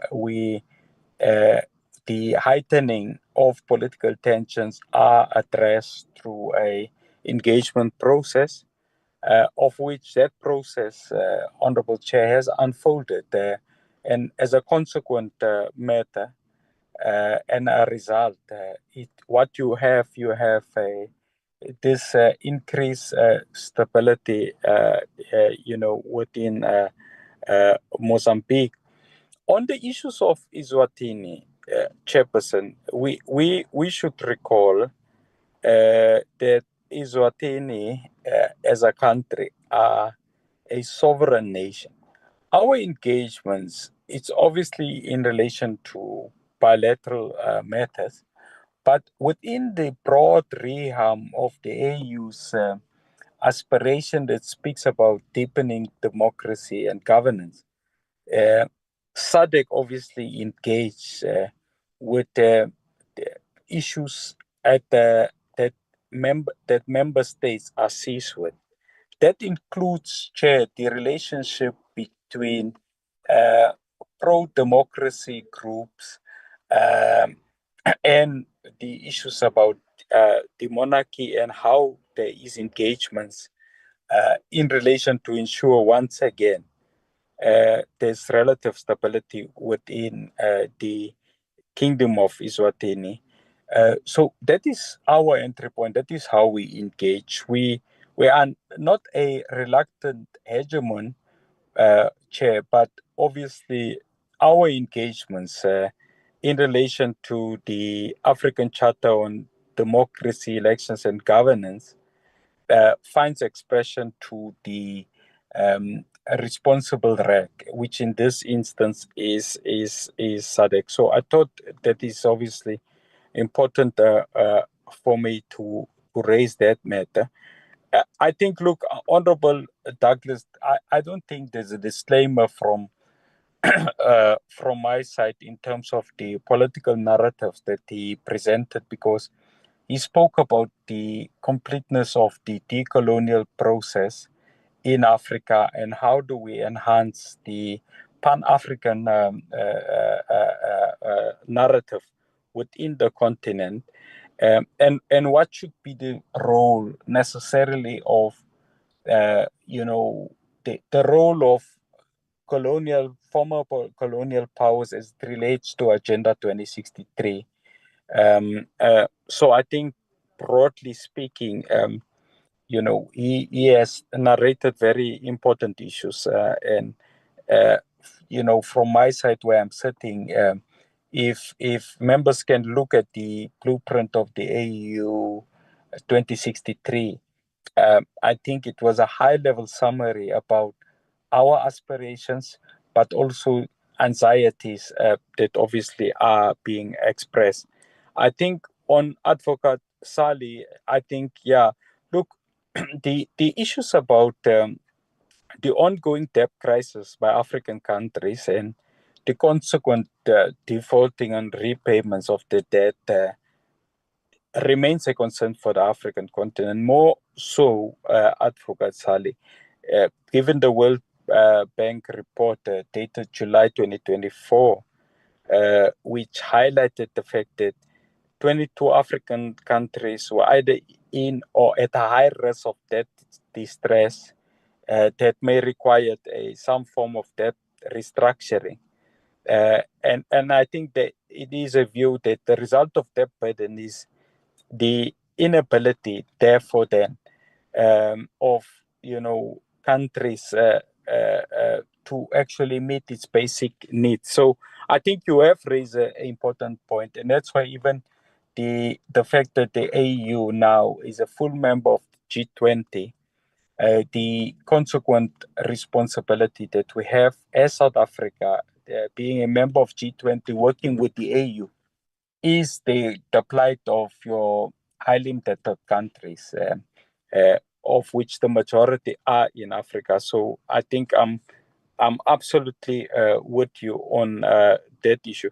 I think, look, the Honorable Moela and the chair have raised very key important issues. The emphasis on our continuous, drive to ensure that peace diplomacy becomes a reality, but also the issue about how do we have a development of a human capital. The Director General will probably also speak about that issue, because there has been a report on the education as a human capital and, as a key interlocutor in relation to us having the type of youth dividend that ultimately will be able to, meet the aspirations as or encapsulated in Agenda 2063. Chair, look, I thought with Honorable Smith, the important issue that I first want to raise, and I obviously want to speak about the issues about reparations should be seen as a force multiplier in terms of absolute reconciliation. So that should be a key and critical issue. And the fact that the AU, theme for 2025 highlight that issue, it's an express consequent and a realization that the completion of your decolonial process in Africa cannot be without actually addressing the role and responsibility of the colonizer as it relates to the colonized people is concerned. I think, Chair, and I think what the member needs to appreciate, that the notion of reparatory justice is recorded in several international legal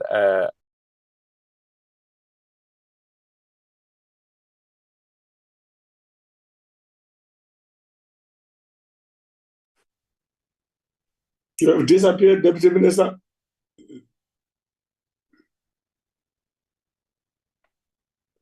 Deputy Minister, we can't hear you.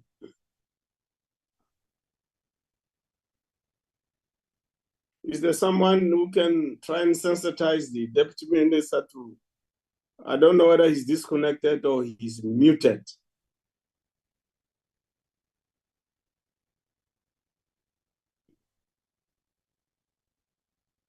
DG, Dango, in the meantime, can you proceed?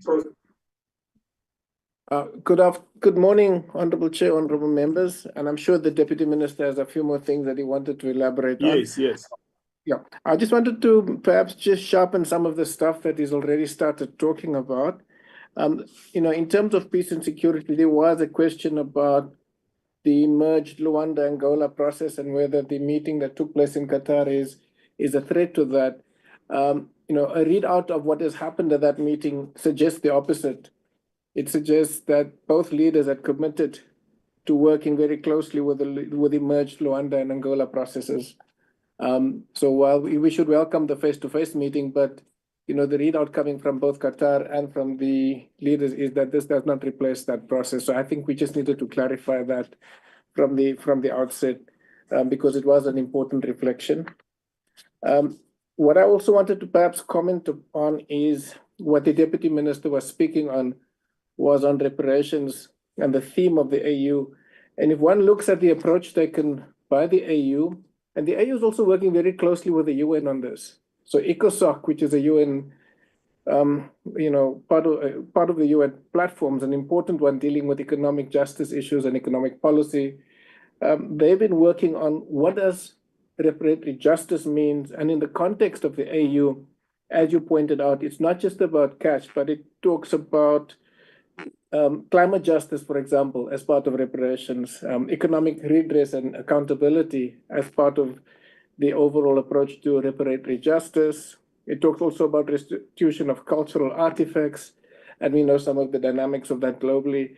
And then, as you pointed out, Chair, about the overall systemic redress issue. So it's not a standalone from the objectives of silencing the guns and actually increasing the long-term economic viability of the continent. It's really a core component of it. But there's quite a lot of work that's been done by ECOSOC and the AU on that, and perhaps maybe we can ask Mr. Ndemeni and others at some point to bring some of the experts on that to speak about that, because when the AU chooses a theme, they really think through it very carefully. And there's a lot of work done at the level of the PRC, to define what goes into those discussion documents and what some of the outcomes will be. Just as previous themes dealt with vocational education or skilling young people. And of course, we must make sure that what was agreed out of those processes gets to the point of implementation. But it's a very important component of the theme, and it also links up with our own approach in the G20 that deals with solidarity, equality, and sustainability. Because dealing with solidarity and equality also needs to address what are the root cause issues. And the root cause issues are both economic, but it's also the feeling of marginalization and dignity that gets restored through these processes. Chair, I wanted to just comment, and the Deputy Minister spoke about that the G20, in the G20, the AU is a full member, and they will bring some of the key themes of importance of the AU and AU member states, because there's coordination between ourselves, the AU Sherpas, and the ambassadors in Addis Ababa, and also the Africa Group in New York, because we also have the Financing for Development Conference taking place, which has got a key intersection between our G20 and also what the AU's agenda. So the issue of critical minerals and indebtedness is being dealt with in our G20 quite significantly. We will have a cost of capital review as part of our G20 agenda, which deals with the issue of indebtedness in a very fundamental way. And we will be, perhaps as the work takes place, and it's being led by former Minister Manuel and a team of very eminent economists, including those from the African Union, including the Deputy Chair of UNECA is on that body. We will be able to give some feedback on what are the issues that they're bringing up. What they're examining is what is driving the cost of capital for African and other developing countries, and what are the solutions. So it's very solution orientated. Chair, what I perhaps also wanted to comment upon is your own reflections on the work that DIRCO will have to do, and I think it's something that we will have to take up together with other government departments, but essentially to ensure that there is no misunderstandings about what South Africa's positions are, that redress at the domestic level is linked to our work on redress and justice in the international level, and that we are not in the wrong. In fact, if one looks at General Assembly resolutions from 2 weeks ago on issues from the SDGs to justice, one will find that generally South Africa is being supported, and we are seen as part of a majority dealing with these very important value issues, and a leading player within that, whereas those who are opposing our approach to inclusion are essentially being marginalized by themselves in the international stage. For example, there was a resolution in the General Assembly dealing with global justice issues, and only 3 countries voted against it. So, that includes the US, Israel, and Argentina. And these are some of the issues around our own themes for the G20 that we will have to be clarifying. Chair, I think I'm going to leave it at that. I'm not sure if the Deputy Minister is back on the platform and would like to come back in.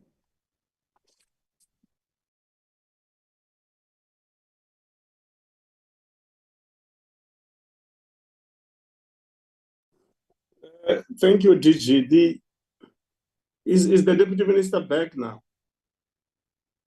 I'm particularly interested in the response which the Deputy Minister should give relating to whether the position he posited in this meeting about neo-colonialism driven and embedded within the agenda of the French, whether that is the official position of. Hello. Welcome back, Honorable Botes. With Yes. the DG did come in, he has already dealt with some of the issues like reparation and so on. You were about to clarify the issue of French and its embeddedness in neo-colonialism in Africa as part of Afro-pessimism. Yes.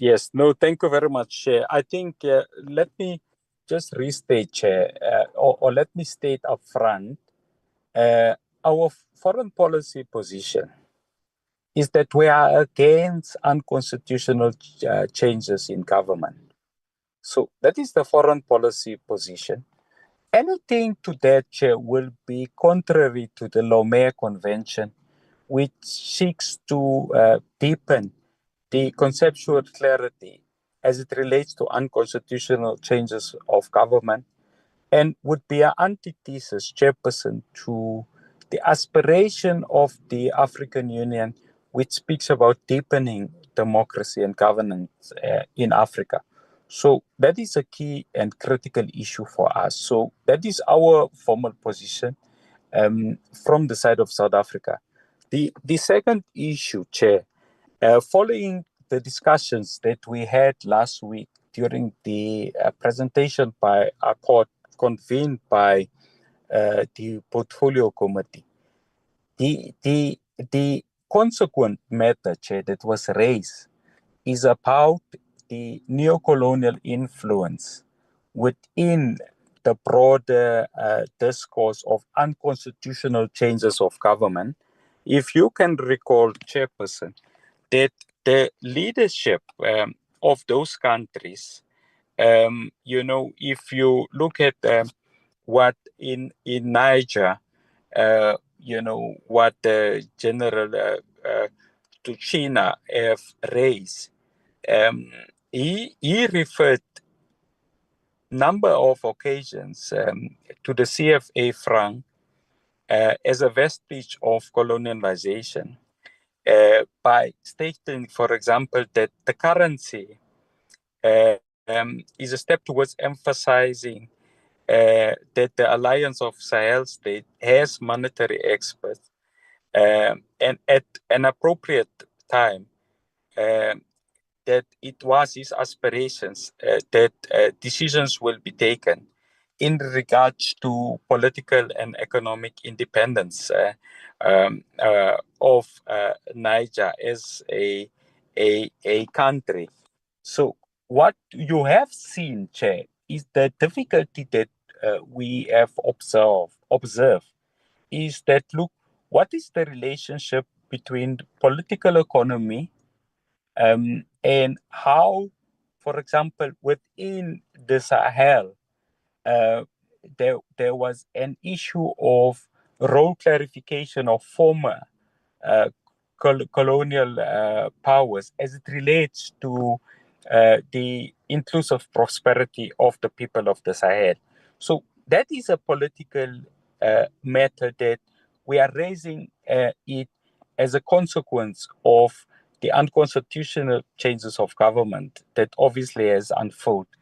Look, Chair, as it relates to the role and the conduct of non-state actors, I think I have raised it once again in the portfolio committee last week that the execution of foreign policy historically has been state-centric.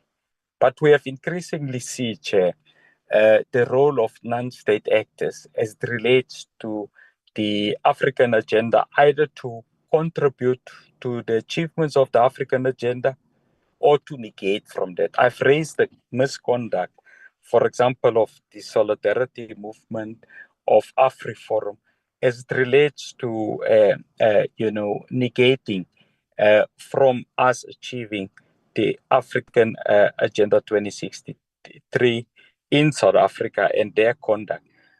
Now, I think the honorable member have raised a narrative as it relates to what he regards as the non-state actor and a negative role that certain non-state actors are playing in the Sahel.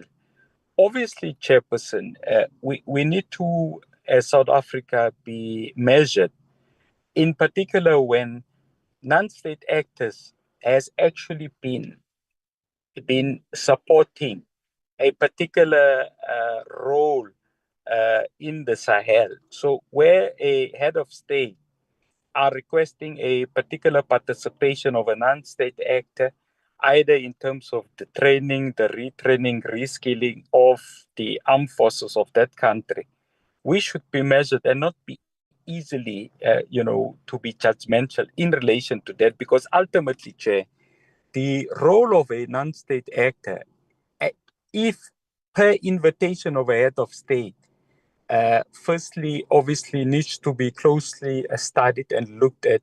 And we must be hesitant to make detrimental statements when a head of state in the Sahel, for example, have decided to engage with a non-state actor that have a particular proximity with, for example, the Russian Federation.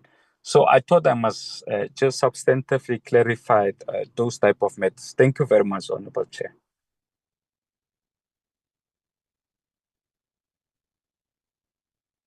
Thank you. Thank you, Deputy Minister and the DG, for those responses. Honorable members, do we have those who want to do Pendamzala? Those who want to make follow-ups, it's now your opportunity to do so. Okay, Honorable Tongo, briefly, over to you. Thank you, Chair. Chair, it will be very interesting, to get proper communication from AU in regards to the Luanda-Nairobi process. Like the minister, I think it was the DG that has already explained that it looks like the meeting of yesterday is going to be positive results. We really look forward to getting a formal communication from AU to understand where we are with that matter. But also, Chair, there was an issue that perhaps was highlighted in the presentation. I feel like we did not get to probably, digest the issue of funding the peace fund. How then do we ensure that we fund our mission of in Africa generally, and without relying mainly on foreign aid, and without permanently relying on the majority of those funding coming from the United Nations. to primarily, as Africa, have that item in the AU, being able to fund peacekeeping missions on our own and be adequately and well resourced. And lastly, Chair, we must never shy away from the fact that the theme of AU is well crafted, Chair, and really there's no repatriation that can begin without correcting the injustices of the past. I think all of us as honest members of parliament ought to agree with that. There's injustices that happen. Africa was colonized, land, people were forcefully removed from their land. There were land dispositions that happened here in Africa. So it's not honest if there's other members who don't want to acknowledge that, and how then do we then begin to correct that? It should be issues that all of us as honest members of parliament, and honestly, Chair, I think you are correct in calling, the minority group, the Afrikaners of South Africa, to come to the party and really show remorse and that they want to participate in building of South Africa. I think the biggest mistake we perhaps made, Chair, was to forgive people who never asked for forgiveness in the first place. When we got our democracy in 1994, we really wanted to be heroes, maybe, forgave people who never shown any sign of remorse. They were never remorseful. That's why today you've got groups like Solidarity and AfriForum who go and lobby a foreign country like the US, knowing that the US has such strong presence in the military, very strong military forces all over the world, to come and to go and lobby them to interfere in domestic affairs of the country. South Africa is a sovereign state that has a constitution. All the laws of the country ought to be respected. There is no law of the country that passes without coming to parliament and be debated. Chair, I think, Chair, when you have time there, if perhaps maybe Deputy Minister, in your GNU arrangements, when you sit there, you ought to explain to your partners that things that have already been resolved by parliament can't willy-nilly just be reversed. Bella bill was passed in parliament. The president has already signed it into law. Maybe, Chair, some of the things that other departments ought to look at, Chair, is this issue that we still have schools in South Africa. I'm telling you for a fact, in the city of Tshwane, there's a school in Pretoria North named Dani Malan School. How do you have a school named after an apartheid architect? Those are the things we need other departments to assist us, Department of Education, to change such things so that we can begin to have a fair process of, correcting the injustices of the past. Now we have America, Chair, saying that if we change a street, they are now interfering in the mere thing of changing a street in the city of Johannesburg, that if we change the street in Sandton to be Laila Khalid, then they will move and no longer operate their embassy there. Goodbye, Chair. And we mustn't be made to cower or to back down. It can't be that there's another country that interferes. A name of a street, one street in the entire South Africa. How many that we in one street? Next thing, we might as well surrender the country to America if this is how we're going to operate, and we're going to allow people to go and lobby other countries to come and interfere really in domestic affairs of this country. I think such stances, Chair, we must really be clear on it as a committee, and other times, Chair, we must be able to draft proposals that we make as a committee, and we then send them to Parliament, that these are the proposals from our committee on how then to move on. But there's no justice that can happen in South Africa. Land was stolen as early as 1652 with the arrival of Giant Van Riebeeck. You are correct, Chair. No one arrived with diamond, no one arrived with gold. All of these things, they found it here in Africa, in our land, and then they decided to loot it. So it cannot be true that people are saying their property rights are threatened. No, South Africans in general are starving for land. You must see how Black people live. We live in squalor. We live in the informal settlements, in shacks. We live like sardines. You know, a sardine inside a tin fish. That's how Black people live. There's no land. We can't breathe. We have suffocated it enough. It's time that Africa gets their repatriation. It's time that Africa gets justice and we get what rightfully belongs to us. It is given to us. It's our birthright. We were born here in Africa. Africa is ours. It is our birthright. We are not visitors. We are not arrivalists. Like the gang of 1652 that arrived in South Africa. We are not arrivalists. This is our land. So it must just be clear that it's, but really I'm interested in hearing about the peace funding. How then do we contribute and show that they will be funded? I remember last time when we had a discussion with Accord, there was the issue of African standby force that is really not well funded and well resourced in order to cap or to be able to do proper deployment when it comes to peacekeeping missions. How to then sustain and to keep peacekeeping missions without having to rely on the United Nations and their funding, because in the long run, it's got a potential of conflict somewhere, somehow, and we know how the West operates. They always want to interfere in domestic affairs of other countries, and we ought to never shy away from our principal stance. And lastly, Chair, our participation in AU, let's push for all other African countries to lobby them, to get them to pass parliamentary resolutions in order to expel the Israel embassies in their countries as well, in order to, assist South Africa to champion this cause of getting genocide and apartheid Israel out of Africa until there's freedom and justice for the people of Palestine. Thank you. Thanks, Honorable Mushongo. Any other member? Okay, thank you, honorable members. As we wrap up, Honorable Botes, I must say that on behalf of the committee, we are very, very happy that the department is going to implement the proposal from the committee. We can direct you.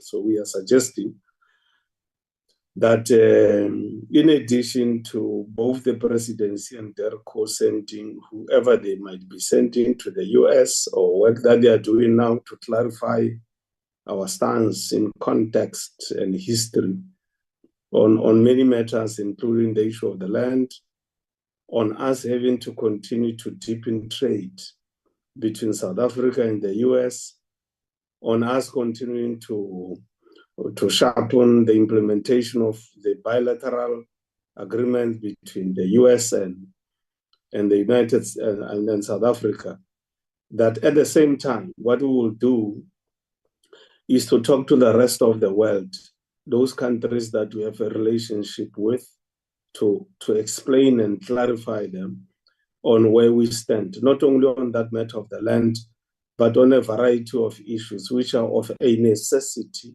arising from the Constitution of the Republic, because everything we are doing is from the Constitution of the Republic, so that those member states must begin to speak openly on the extent to which they have understood South Africa's position and the extent to which they will stand with South Africa in as far as those matters are concerned. I'm happy that the department is going to be pursuing that line.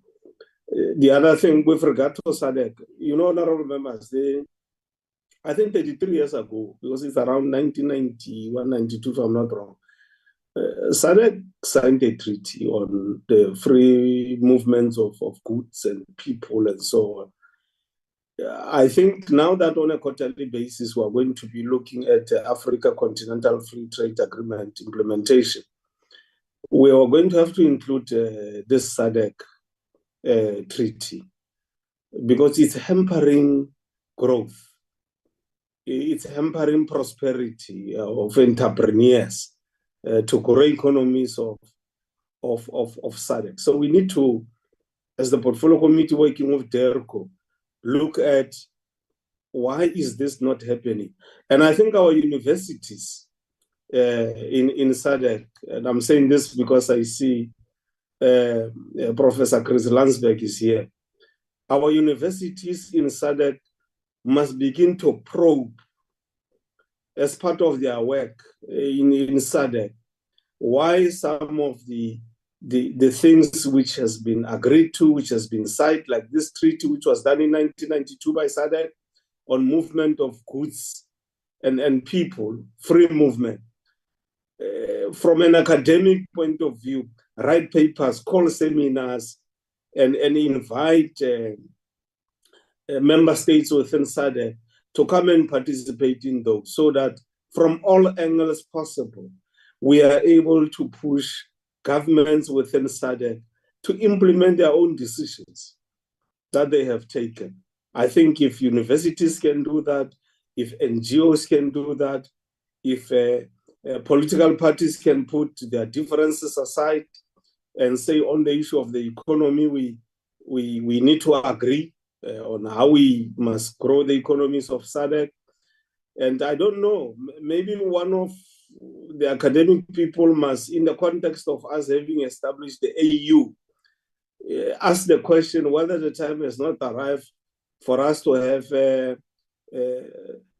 regional bodies which are formally elected, like we have an election of the AU chairperson. Because I think if we have a regional chair, not this rotational thing, a regional chair elected through a proper democratic process with some executive powers which are enacted, agreed to by SADC, it will take us towards unifying the African continent so that future generations can inherit a much, much better SADC from us. We've got the capacity to do it, and I think it is doable. We commend the department for the work that you are doing around hosting the G20.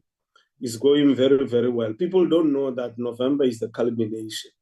G20 is happening now, and it's going very, very well. We haven't had any states expressing some misgivings on how South Africa is running the affairs of the preparations for the G20.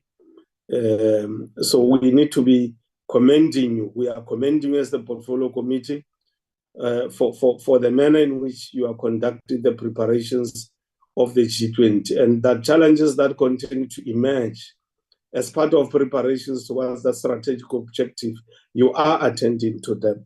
And I think that also enhances the global profile of South Africa as a country and the profile of the African continent. And we hope it will be mutually beneficial to all and sundry who are involved in various groupings of making sure that the G20 succeeds.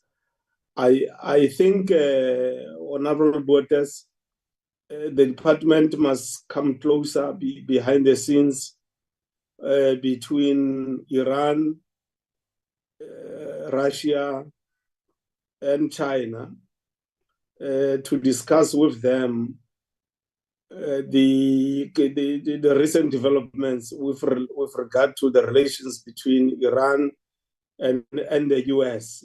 I'm saying this because Iran is part of BRICS, and therefore the department might want to proactively engage Iranians bilaterally, but also within the family of BRICS, discuss this matter and say, what do we proceed among ourselves as member states within the BRICS countries that will look at the complexities of the situation arising out of Trumpism, which is embedded in the US, because we are in the epoch of Trumpism. currently, what does it say? So I think those discussions will be necessary, spearheaded by DERCO.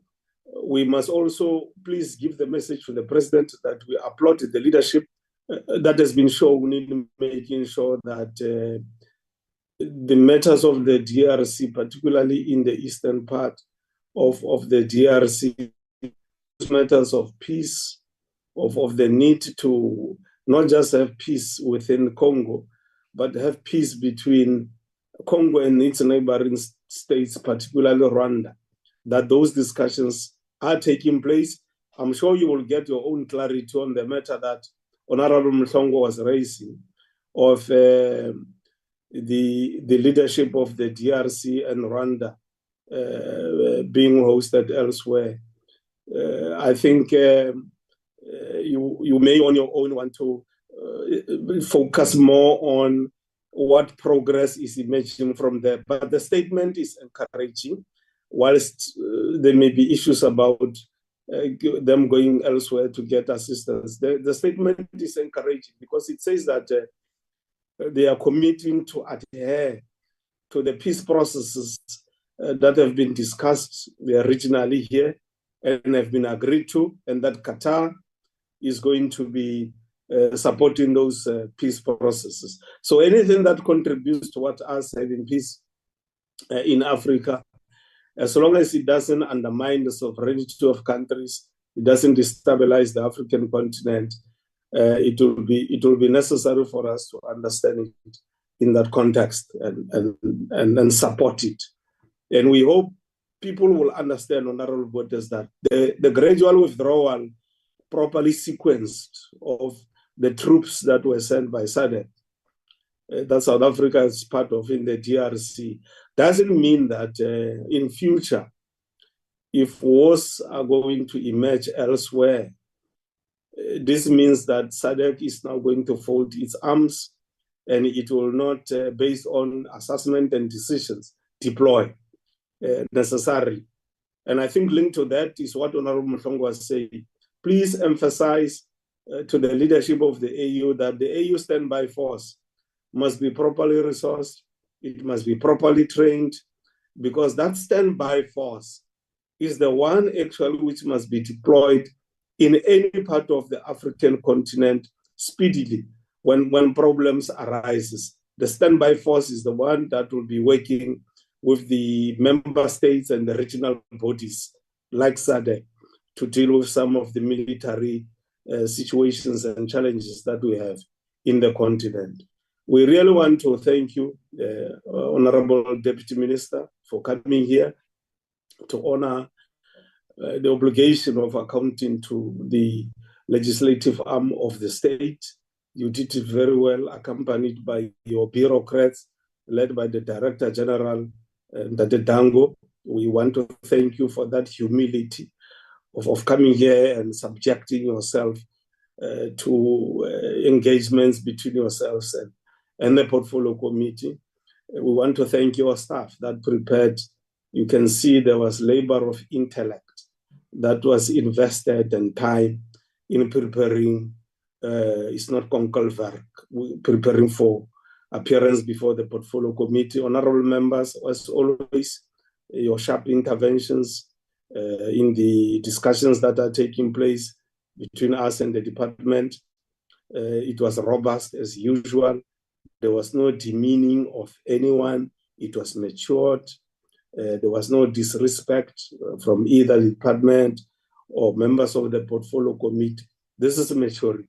South Africa is looking at us as members of Parliament. How do we conduct ourselves when we have meetings between us and the Portfolio Committee? Because we are their reflection as a society. When they look at us, they must see themselves in what we say, in what we do, and how we say it. We want to thank you for that. The media that was here, South Africans who may have been following the proceedings on various platforms provided by Parliament.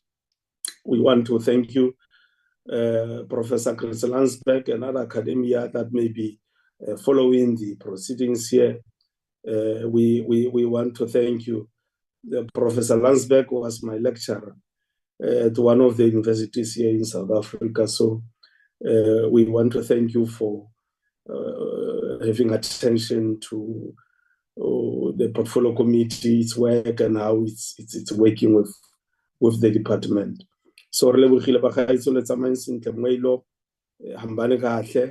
thank you very much, and this is how we come to the end of the meeting.